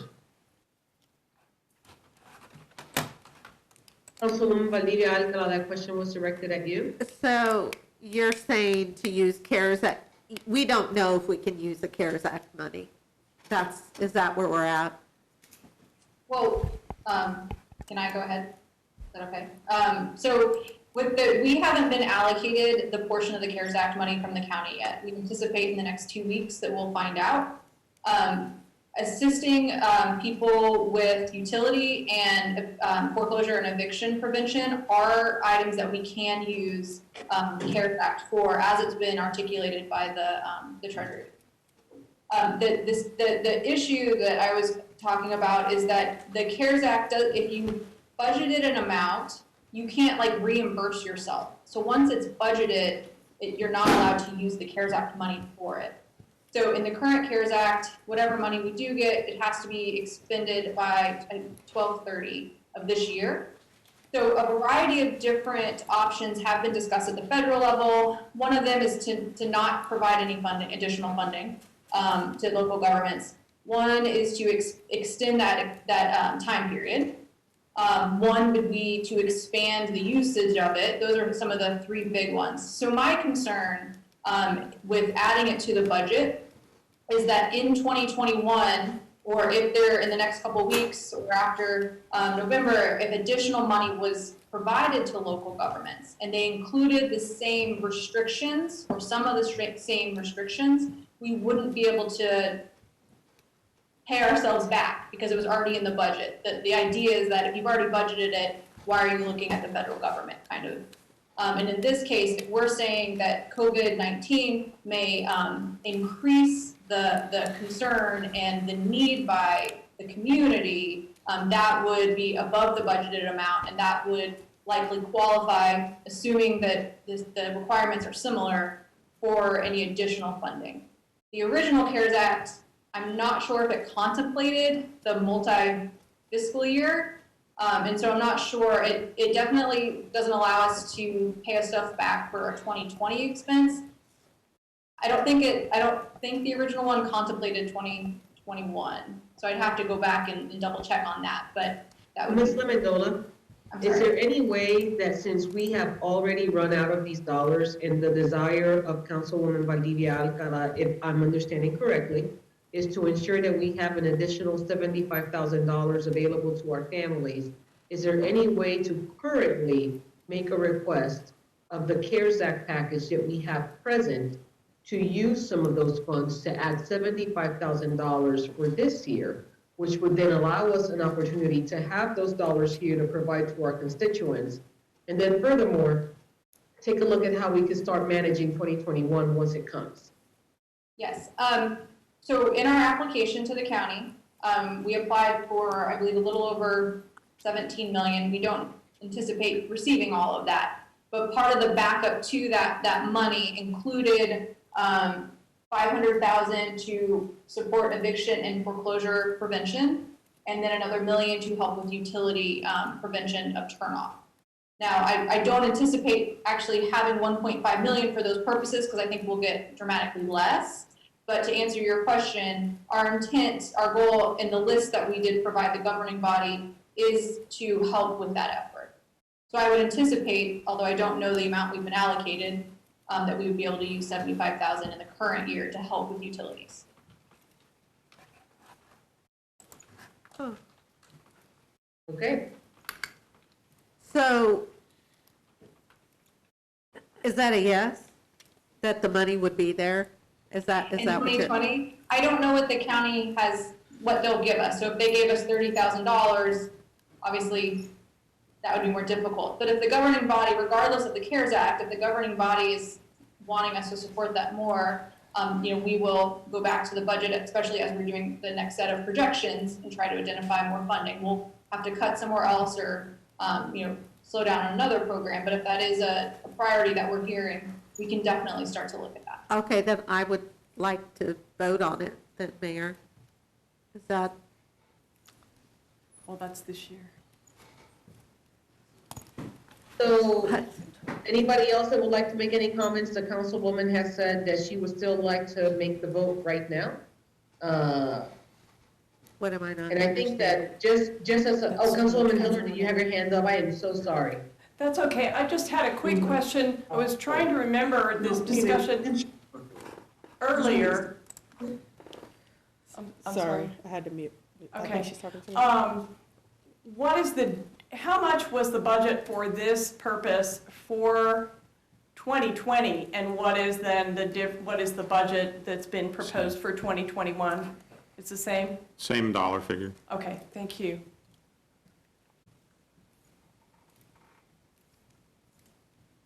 Okay. So we have in front of us the motion. I will be very open and say that I absolutely support us having these funds available for our families.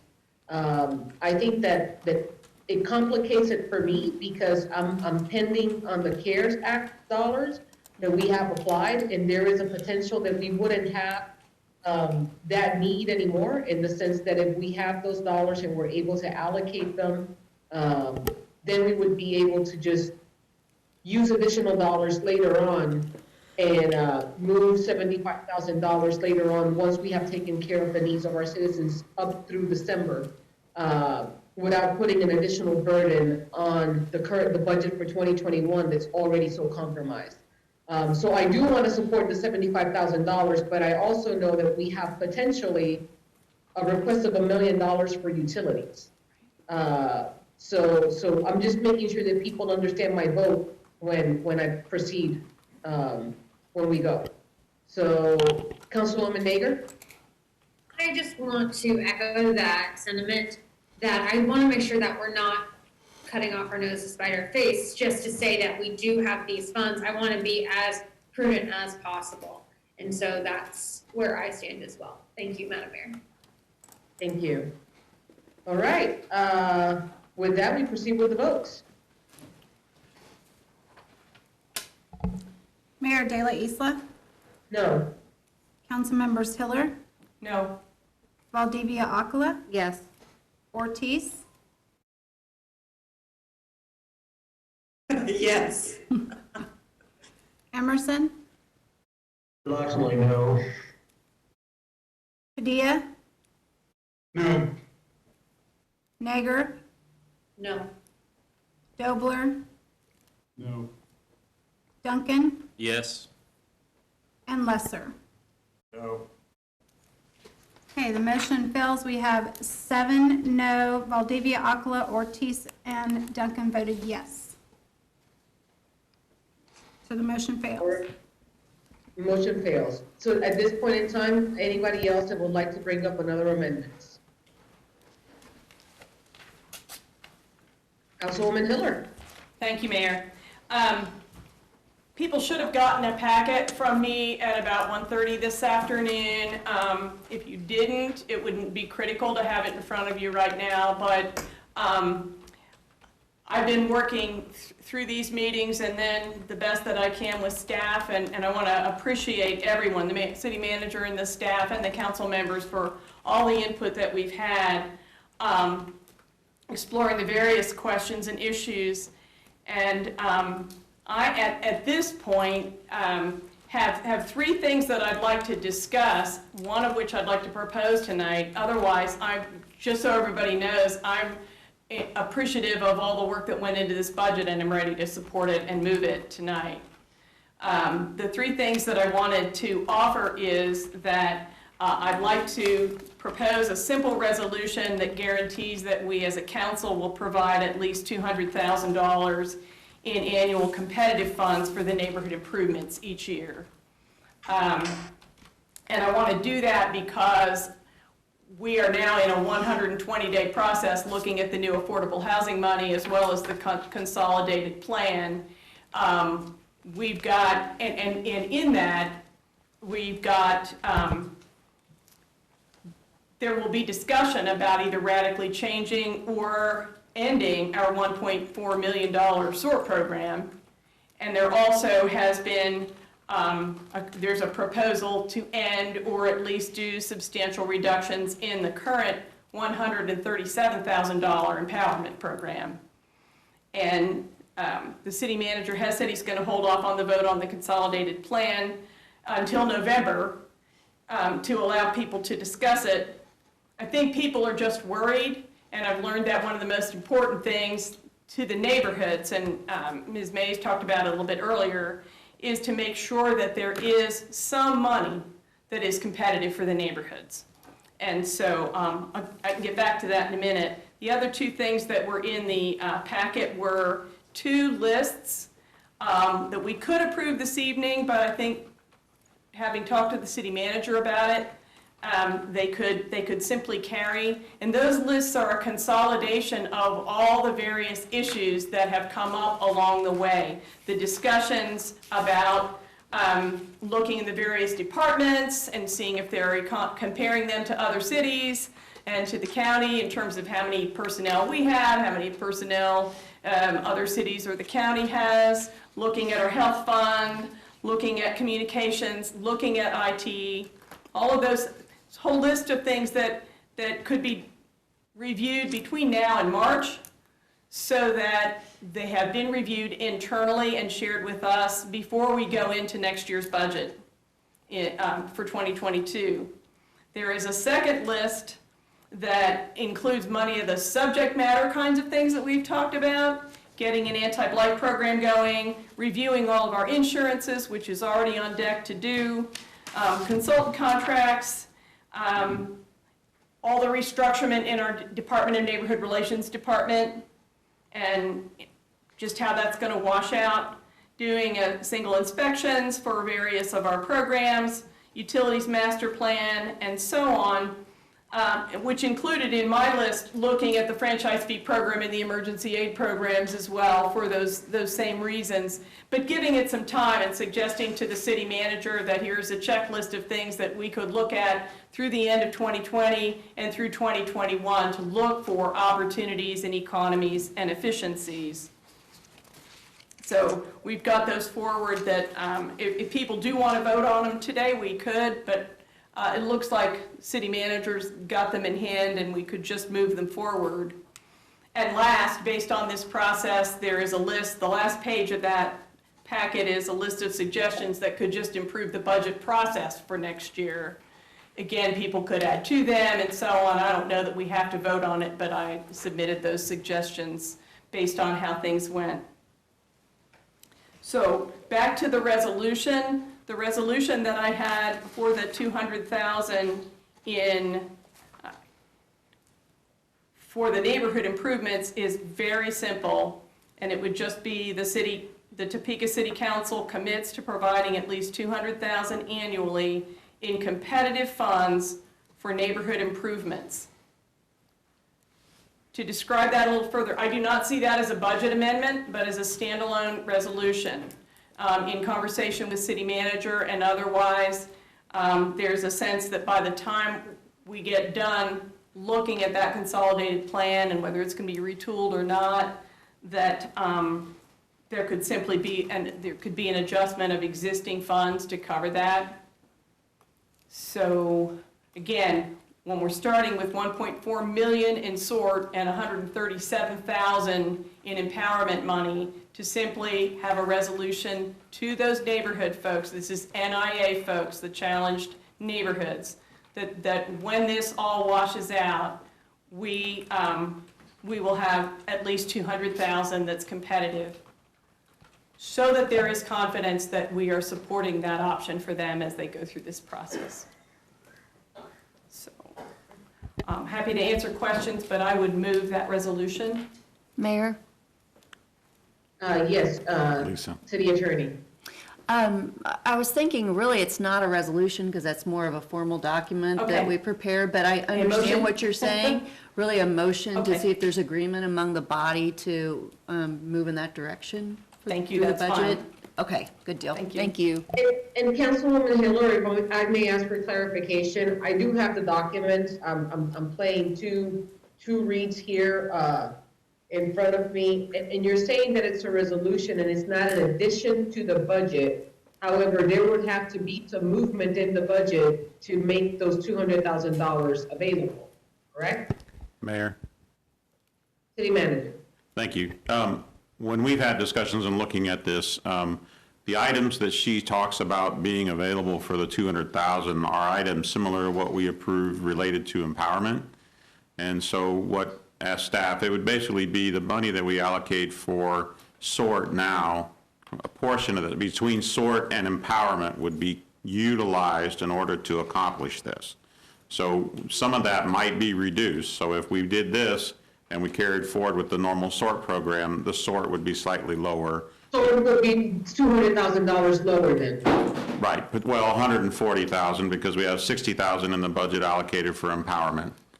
So Wonderful, yeah, makes sense. Councilwoman Valdivia Alcala. Okay, I have some confusion then. My understanding when looking through the information today was the 200,000, I didn't know that the remaining empowerment grant money, the one that was not being allocated toward weatherization, I didn't know that that difference of what was left over, I thought for now that that was still going to be considered empowerment. And now you're talking about reducing SORT as well before we've had the discussions with neighborhoods to get them acclimated to everything that's going on, that many of them are feeling that they are not being communicated with.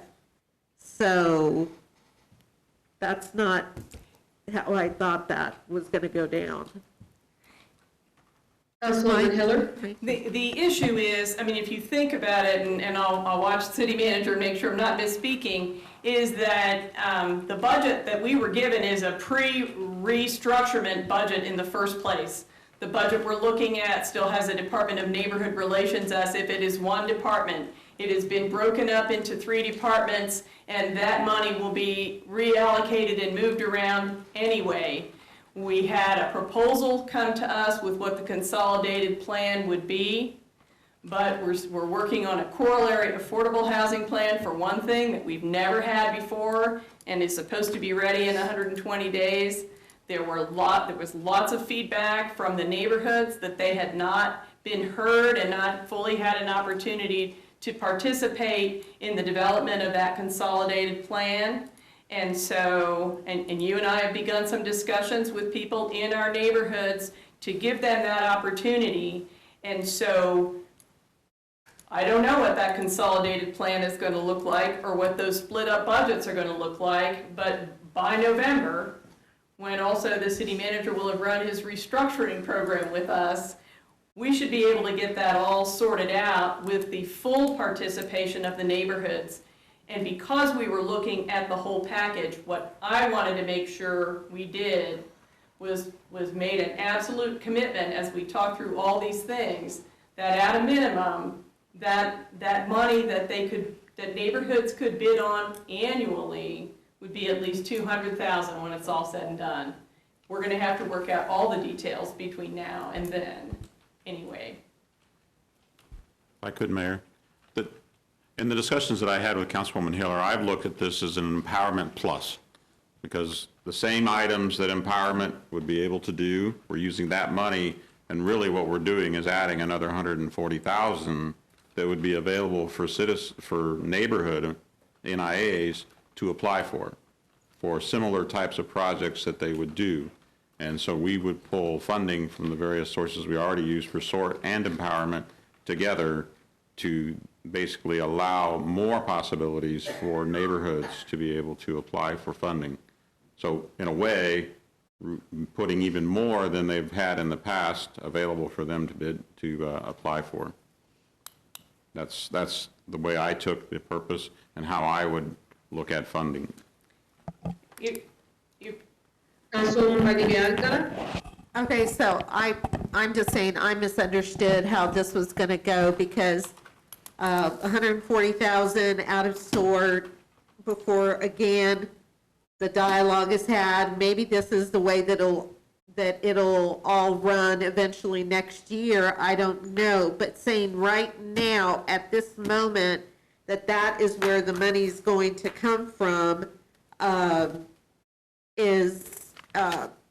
that's not what I thought that's not what I thought this was gonna be. So I just want to be very vocal because neighborhoods, NIAs, citizens, I know that you have a lot of concerns and we need to hear first how you feel and what you think about this money and what your vision is. And so I don't know. I just have to hear more of the dialogue that's probably going to take place in the next several minutes. Thank you, Mayor. Thank you. Additional comments or questions on this item? I wanted to follow up on what the city Yes, Councilwoman. City manager said in that, it's not just all the parts are moving right now. And so it could come out internally of different parts of what's been currently the neighborhood relations budget. All, the issue of what the programs will be, therefore what staffing is needed for those programs, what would be spent on any or all of them is going to be under consideration in the next 90 days. So just it'll get balanced out one way or another.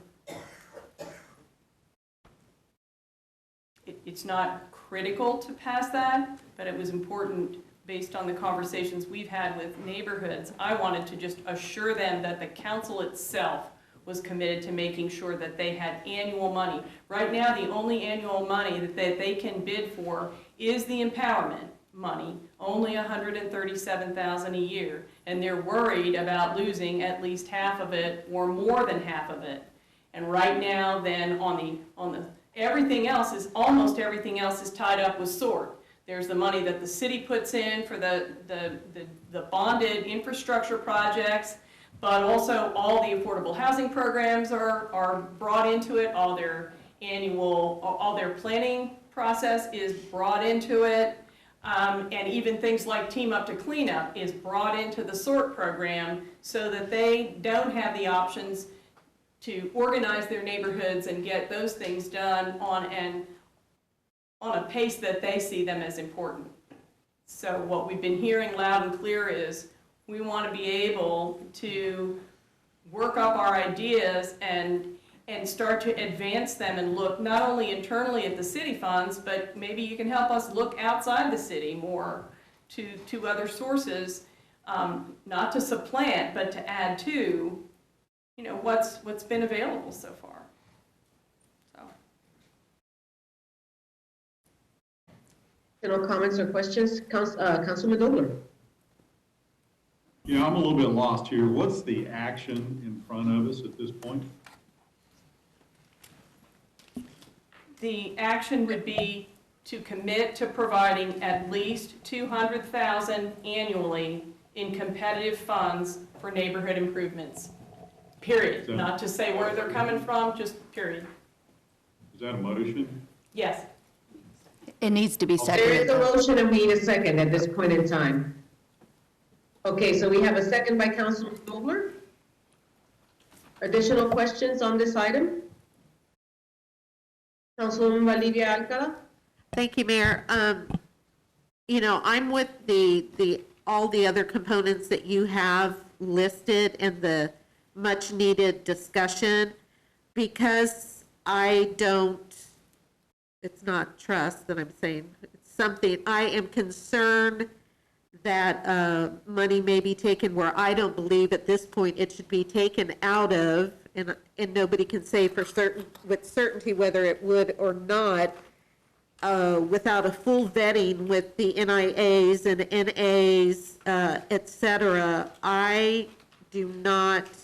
I can't do the 200,000 and support it, but everything else, I'm totally open to having these discussions and being a part of it and getting neighbors involved, et cetera. Thank you. Additional comments or questions?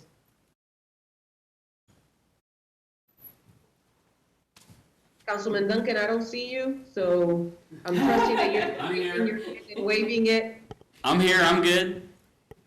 Okay.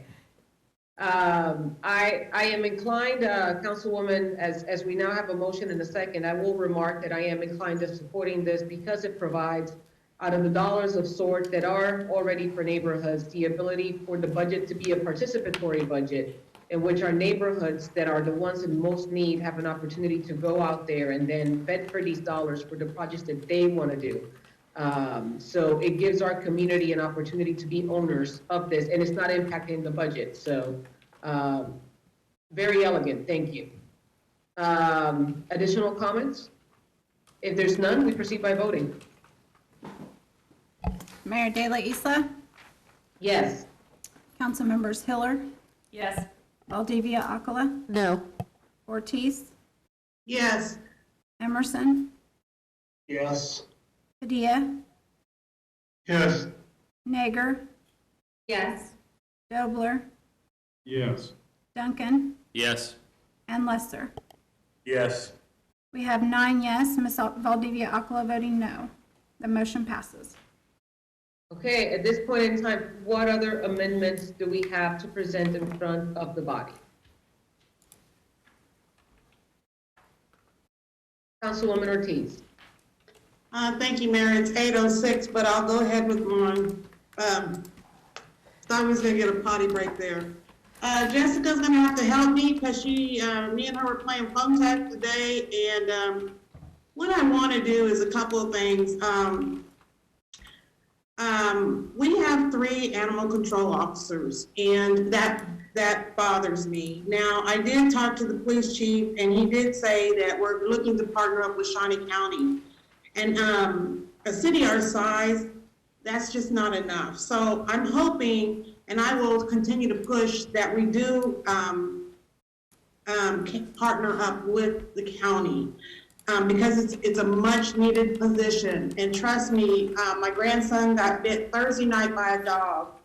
And it's just not a position. Now his was mild, but I can only imagine some of the other people that go through what they go through, and not being able to have a dog catcher. Actually, it was Friday because they had just left for the weekend when the hospital called them. So that's something that I'm not satisfied with, but I'll go along with. But I will be pushing the city manager to please make sure that we do something so we have dog catchers on the weekends and after hours. It's very much needed. I'm seeing a lot of dogs out there, dog owners that are just not responsible, and it's really sad. The next thing I want to talk about is in the police department, they've cut a lot of our community service public relations out.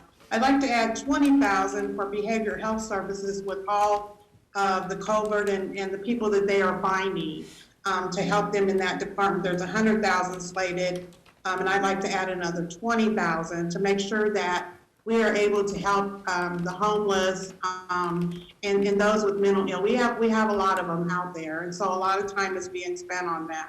That's one thing. Jessica will tell me where the money's coming from. And then also me and Mike Padilla, Councilman Padilla, have talked about an ombudsman. And what that is we want that position. And I think Jessica will talk about how we can get that, or moving something around. Her and the city manager talked about that for the police department. Right now, it's very, very crucial. It's a crucial position. I'll let Mike chime in as well, but what it is, it's kind of like public relations. It's one line that everybody can call, and they can get a call back within so many days. But they're going to get a call back, and they're going to get to the right person. And this person knows where to send all of these. It looks like the city manager has done that for his office with Move to Monique. I think that's kind of what he's doing. And it's very good customer service. I received so many phone calls this week. And I think this would just be very, very positive to our community at a time like this, that they can get the questions answered that they need. And they don't understand when they call the 911 or they call dispatch, that's not us, that's Shawnee County. So what I would like to do is put that in place as well. I think it's very, very important. And I think I'll just use this as an example. I had a family that said their loved one had been passed away for like 10 plus years. They called the detective. The detective was, had retired. So they didn't know where to go. And this will help that. When they call this number, this person will know, take the information down, get with the right detective and get them that information so that they receive a call back. What people want is they want to be heard. They want to know that, hey, yeah, we do have your case. This is what's going on. And they don't want to go through a streamline of tapes. Now, Mike Padilla is more acclimated to the police department than I am. And so he probably can pick up the phone and know just who to call. Me, I've got to go through this red tape and that red tape. And when people retire or they quit, I don't know that.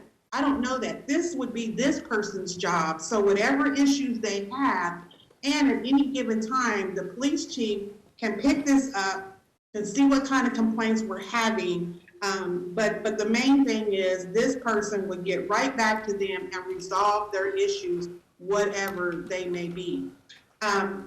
When I looked at the budget, I couldn't believe all the records clerks that were depleted out of the positions for the police department. These are record holders of people that go to court, and we are really backlogged. So this position would be able to give that to that detective or whoever and know, hey, I've got to respond to this in 3 to 5 days, whatever we allot for that. So I think it's important. Those are the two things. Jessica will figure out where it's coming. And if Padilla would like to, Councilman Padilla would like to chime in, I would love for him to adequately do that. Councilman Padilla. Thank you, Mayor. Thank you, Councilwoman Ortiz. Yes, Sylvia and I have talked about this, but it's an idea that's not really new. It's something that we thought about before in the past. It's just a matter of looking at the importance of community service and quick response to questions that the victims of a lot of crimes have in our city of Topeka. It addresses what I think I experienced it when I was in the police department. When I was in homicide investigation, I was carrying a caseload sometimes in crimes against person, at least 30, 35 caseloads. It's kind of hard to keep track of all of that and be able to recontact those families and make sure that they're updated on what progress is being made on their case and so forth. And again, they do give me time off at the time. So when I'm on vacation, people call, I'm not available. That happens throughout the department. And there has always been some thought given to the idea that there should be one phone call you can call, similar to 911, but it's not an emergency, but one phone call that you can call that would give you a direct access to the department, and that person would take all your information, all relevant information, be able to tell you immediately who is responsible for that case. And then, rather than having that victim have to call back and talk to the detective, that ombudsman would talk to that detective, get the update, get the information, and call that victim back within a relatively short amount of time. You could do it barring vacations and the things like that. Say you could get back within a week's time or so. I mean, that kind of customer service would speak volumes about our city as a whole and as our police department. And I know that they try to get back when they can. You walk into the police department now, you see a line of people in the hallway waiting to talk to the report officer. He's the one that usually gets the call, he or she, and so they're not able to respond to that request as quickly. And I even think that you stop and think about, I saw this at the Department of Revenue, seasoned staffers with a lot of institutionalized information. When they retire, they look for something to do. Not at the same level, but maybe they would get a well-seasoned, informed, retired officer to fill that position. And that way, they know the ins and outs of the agency, they know the protocols to follow, they can reduce the amount of frustration to our citizens as they try to help them through typically what is a very tragic process. So I am very supportive of the thought and the idea. If the chief doesn't have available staff, I think the idea of maybe looking at a retired officer position or some other venue of funds to support that. I think that person could really, in a sense, replace the time that it takes for a citizen to try and track down a point of contact and speed the process, allow the detectives to continue their case management. And I think it's a smart idea. I compliment the city manager for moving Monique into that relative position in his office. I think it's important for the city manager and the mayor to have that kind of immediate response person. And I think it's no less important for the police department. So I appreciate Councilwoman Ortiz's support of this and bringing it to the council. Thank you, Mayor.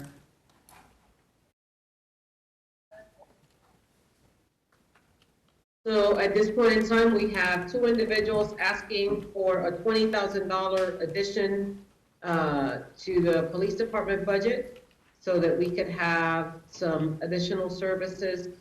Jessica, in the same vein that I was asking about the CARES Act dollars, how many dollars were allocated in addition to the budget that we currently have to go to the homeless population and to support the work that police officers and other departments in the city are doing to support our homeless population? I don't think I have that answer for you. In terms of the request for the CARES Act funding, I don't believe there was additional funding requested, but I believe Bill and Corey might be on. I believe they're probably better suited to talk about CDBG and funding and whether there's any availability there. And with regards to the ombudsman position, what is the budgetary impact for something like this? I mean, I would get, without knowing the grade and step that they would be brought in at, or like the overall responsibilities, I don't know, but I would guess it would be closer to, with benefits, 60,000 maybe. It really depends on the grade, the requirements that are required of that position. I think initially in our discussions with the city manager, the thought was potentially using an existing staff member, at least for a portion of the year, and dedicating it to this process to start to understand the volume, the need, the types of skills that we potentially have. And I don't want to step on the city manager's toes here. So Brent wanted to talk about it, but if we did that, I think the city manager was thinking that we could even start that process sooner rather than waiting for funding to be available in 21. City manager? Thank you, Mayor. Yes, through the discussions that I've been looking at, as moving the community engagement division over underneath me, the ombudsman idea was what we'd be looking at with Monique and her staff. And so I think that this is a good idea for us to do, but I think that, in my opinion, if we create one line, one call, ombudsman, looking at it being within that office, we could handle police issues as well. And then we could do the intake and determine actually whether or not it's an item that should be handled by the ombudsman's office in order just to get an answer, or is it a complaint that needs to go downstairs to the independent police auditor and really do some looking at how we're channeling the questions and issues that are there. If we do it with existing staff that I have in community engagement, we can go ahead and start this basically now and move that forward as, get that established in the near future as soon as we can get the protocol established, and then try that out. Let's see how many calls, what the call volume is, what the issues are, determine whether it really warrants the establishment of an additional position. If it does, I can come back to you through the year and suggest that this is a bigger job than what we have for existing staff. And that would be my request at this point, is let's see what kind of volume we have, and then make a decision as to whether it warrants an addition to the budget. So I have Councilman Duncan on wait. I see Councilman Valdivia Alcala. The only question that I do have then for the two council members that are proposing the ombudsman is then that this would have no budgetary impact on this 2021 budget. Okay, for clarification, Councilman Duncan, I'm just going to go back to Councilwoman. Actually, my question was answered, so never mind. Oh, okay. Councilwoman Ortiz. Thank you. That would be correct, but I would like me and Councilman Padilla to sit down to make sure that we get a clear understanding with the city manager of what we're doing. That complaint line would serve as, it would send that complaint wherever it needed to go, whether it's the auditor or whomever. And I want to make sure that they know that they have to have a response. The supervisors would have to have a response within so many days to get back with those constituents. I would agree with that. I could roll with that if we're going to start it immediately, but I just want to make sure that we are very clear on the process. Yeah. Okay, because it's going to take us a minute to get people to start funneling through, and I just want to make sure that people know that I have spent at least 5 hours this week on police complaints. And you know, that they're not getting back, or we can't reach anybody, or blah, blah, blah, blah, blah. And to me, that's just unacceptable. I don't think any of us want that, because, you know, people are, it's very crucial to them that they know what's going on. And the more homicides I see, my heart just hurts. It just really, really hurts. There was a young man today that got, that died, that was very near and dear to me, and it was a road rage accident. You know, his family has called me, and I've said, let's just wait, but they shouldn't have to wonder where to go to get answers, and that's just very crucial to me. So I'd appreciate if we could sit down with the city manager so he truly understands what we're trying to do. Thank you, Madam Mayor. Okay, Councilman Duncan, are you sure that there is no other question before I go to Councilwoman Valdivia Alcala? I'm sure they've all been answered in the discussion. Thank you. Okay, Councilwoman Valdivia Alcala. Thank you, Mayor. This is something that I certainly can't support. I wasn't, obviously, I missed the boat on the realization that Ms. Monique is now in the city manager's office. I knew it was going to move that way, but I didn't think it had happened that quick. What I see is going to take place is bottleneck, and more bottleneck. There's a couple of different things. There are so many phone numbers that fly around this city. It is insane. There are so many new phone numbers that are given out on where you can call to get to the person you want. And those continue to come out, and I think they've even come out from the police department as well. I know that there was a series of numbers that came out around the time that the SPCP did. So what I think it's going to do is, if it's going to be Ms. Monique that's answering the phone, she has excellent customer service skills. I think it's going to tire Ms. Monique out to the bone, because you're going to have so many calls that are floating in. And the other thing about that is about 74% of our budget goes to public safety. And now we are putting more money of the budget possibly, down the road into public safety. My thought is that when we all came together as a council for our retreat, one of the things that was at the top of the list on everybody's list was customer service. So it seems to me what we're expecting is one person with exceptional customer service skills to make up for calls not being returned, whether that be in the police department, whether that be with code compliance, whether that be with forestry, whether that be with whatever.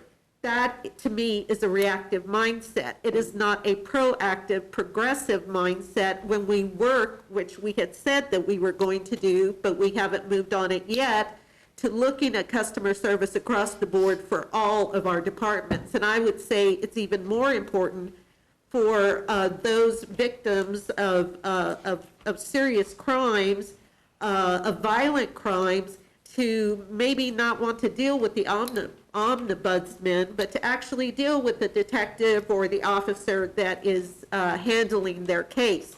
Therein lies the responsibility for good customer service skills, to protect and serve. And that also means having good customer service skills when you're out there on the street, when you're out there doing a code compliance calls, whatever. So I think, in my opinion, this is not going to benefit, and it puts a very small Band-Aid on a really huge problem that we've all talked about on this governing body about customer service. Thank you, Mayor. Additional comments or questions? Councilwoman Nager. Thank you, Madam Mayor. My question to the council members who brought this proposal forward, would this replace were you seeing this as a replacement of any sort of communication between constituents and different services, or just a way to expedite that? And please explain. Thank you. Councilwoman Padilla. Okay, in response, Councilwoman Nager, this is not a replacement. This is not, as suggested, a way to bypass the responsibilities of a detective to communicate with victims. This is a way to help facilitate and not create a bottleneck. Because if you call me and I'm not available, what's going to happen? You're going to sit and get frustrated, or you're going to make another phone call to somebody who doesn't know anything about the case. The ombudsman facilitates that communication, makes it quicker, at least that's the intent, and that it is not a replacement at all for what a detective may have to do in order to work its case, work with the victims, work with the suspects. It is a supplement, it's an enhancement. I can't believe that in order to try and get better customer service, that we would not give this a try. And so it's not at all any replacement. It is an enhancement to what I believe the department would appreciate, so that it makes them more responsive to the community. Thank you. Councilwoman Nager. So you're seeing it as an additional resource for people who are having trouble getting a hold of the right person, or like you were saying about retirements and being on vacation. All right. Thank you. And Councilwoman Ortiz, if you don't mind me saying that, Mayor. I was going to say that, but thank you, Councilwoman Ortiz. You know, what I did at this, they will not be talking to. They will only be talking to this person to let them know that I need to talk to a detective. I need to talk to that officer who came out. I need records, whatever.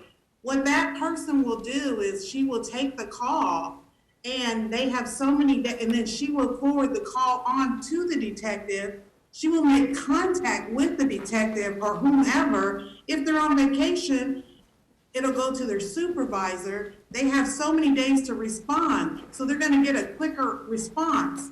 And they're not going to get, I have somebody in code that has moved on to maintenance, and people don't realize he's moved on to maintenance. So they're still calling that number. And so what they said was, they finally got a hold of Kerry, and he goes, I haven't been there for months. And what this will do, once this call comes into the center, that person will know where to direct his call, and whether the guy's moved on or not. It's a win-win for everybody. I did this for the state for 255 people. I knew what supervisor, I knew they had so many days to return the call, and we kept track of all the calls. And it was a win-win, because people call the numbers on the letters, people call the numbers on the cards, and if something's changed, we don't go out and tell them that they're changed. And to have some loved one that's been dead for over 10 years and they're trying to get a hold of the detective and they can't, it's just terrible. It's just not good customer service. So anyway, that's how it is. Hopefully you'll support it. If not, that's fine. But that's what we're trying to do, is bring customer service and bring a quicker response to the citizens of Topeka. Thank you, Mayor. Deputy Mayor. Thank you, Mayor. kind of, I guess, like Neil asked about, well, excuse me, Councilman Nogler asked about the last issue. So I heard the city manager saying we'll try to get something up to speed this year and then see if there's a need for a full-time person. So I guess two things. First of all, some clarification on are we voting on whether to add this to the budget next year? And second, I just want to add, I can't echo Councilwoman Valdivia Hakla anymore when saying we got a million numbers. I don't know what the hell number to call on hardly anything, excuse my language there, but I find it confusing too. We need some simple number. And I know 3683111 for like utility stuff, but police, I never know what number to call for anything except for emergency. So so if clarification, I guess, on where we're at on this, please. So, city manager. Well, I think you could turn it into a directive to look at creating, I'm going to be using the community engagement folks as ombudsman, and that can include police issues. So that's not a big leap at all from what I was already intending to do, just branching it out a little bit more. So, I don't know that it needs to be a directive, but it is similar to what I'm already looking at doing. And it's not just Monique. There are 2 other members of that staff that will be also assisting her. And I think that's critical to what you said regarding that if you have a number that's called and messages are left, that it's more than one person that's tracking and following what's coming in for that particular area. All right, yes, Councilwoman Hiller. Thank you, Mayor. This is one of the issues that's on the list that I had as well. It comes up all the time. It has come up in reviews for city manager about wanting to improve our customer service. It has come up when we've talked about our council assistant, for instance. The issue of, and I hear Councilwoman Ortiz talk about it all the time in terms of cross-training, which is her mantra. I ran an office where we had 4 locations, 20 counselors, and 2 people that answered the phone. They handled 10 calls at once, and they were trained to do all the information and referral that we needed. And they'd transfer calls, and then if somebody needed to know where to go, they were trained, or they knew who on the staff could help them. Right now, we have at least 4 primary points of contact in our city. The city clerk, people call the clerk's office, they call the mayor's office, they call the city council office, and they call the city manager's office. And then additionally, there's a primary customer service person in public works, and the people can call the main desk at the police department. We have a network already. We still don't have software so that when people call for information and referral, they plug them in and record where they went, so that if then the people make the rounds because they're not getting what they needed, we can track it better. I think the staff does an amazing job, but we've talked for years about being able to support that work. If you have a single ombudsman, if they're not there, they're not there. I think we need the ombudsman where we've got these multi-departmental things that are tougher to handle. I mean, people call us too, every one of us, and so we do our best to refer people in as well. I think we just need to look at that whole system, look at what kind of training everybody needs, certainly use some centralized people. In terms of the police department itself, I don't know if Chief's on or the guys in the back might even know, but I thought about 3 years ago, based on needs of grieving families that had lost someone or otherwise had a big issue, that there was somebody already dedicated in the police department to do victim support, right? There's a victim advocate that they have on staff. And that's a full-time person. Correct. Who could serve to some extent in that role that we're discussing right now also. They may become the point of contact that, depending on what call comes in, they may be the point of contact that the ombudsman's referring them to or contacting in order to get the information connected. Well, I appreciate that. So I appreciate what you've offered and particularly what everybody has said, but that Councilwoman Valdivia Alcala, I mean, we just need to train, we need to identify what the network is, slim down the phone numbers, have a good communication system set up. We've tried more than once to work with staff about a customer service software that almost everybody uses, and somehow they could never find any for us. I think I saw some software like that in the COVID application for IT about 3 weeks ago. So maybe we have finally found something, but there's a lot of pieces to that, and I'm pleased that you're looking at working on it. Mayor, one more. And I would like to say that we already have the software. If we started using C-Click Fix as a mechanism that where somebody gets a call, they log the call, just like if it's a complaint, and then people can follow up and do that. We already have a citywide system that we could be using. I just don't think that we have been using it for that purpose as well, because it's a great system of tracking. Councilman Lesser.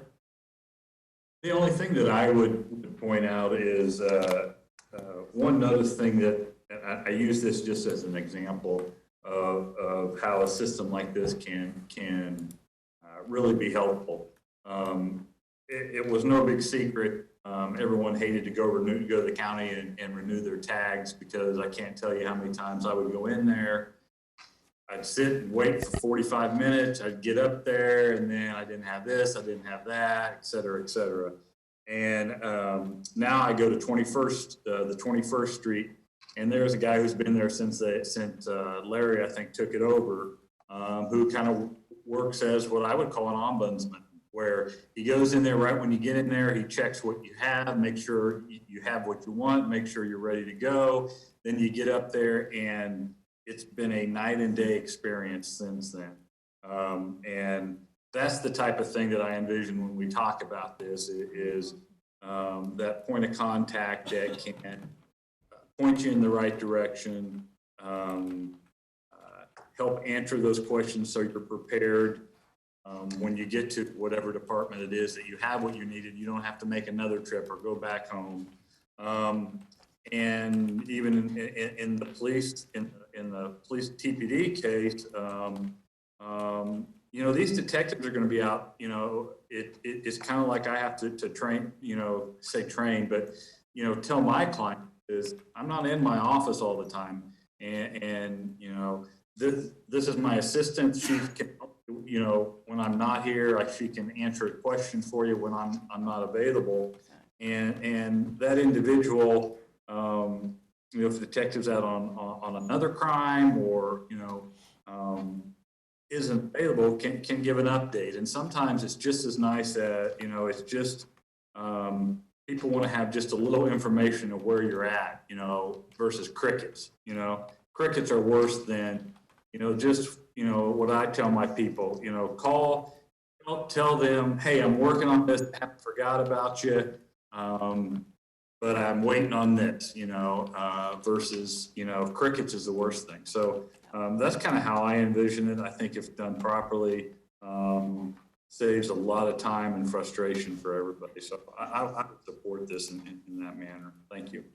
Okay, so it's 8:30, and we have two clear motions at hand. The first motion would be a net revenue item, which means that there is no expenditure whatsoever with the creation of an ombudsman. And then there is another amendment that Councilwoman Ortiz is requesting, which is a $20,000 for the police department. Now, understanding that it's 8:30, I would like for us to recess because we've had ample time to have discussion on this item. And then it's 8:39, so let's say 8:40. Let's come back at 8:50, 8:55, and reconvene so that we can continue this meeting. Is everybody okay with a recess? Mayor, Yes. would it be possible to get a second on each of those motions before you recess, just to? Well, we will have to take a motion at a time then. We don't really have any motions. Yeah, I guess we don't have any really. motions at this point in time, so we would just come back to put those motions on the table.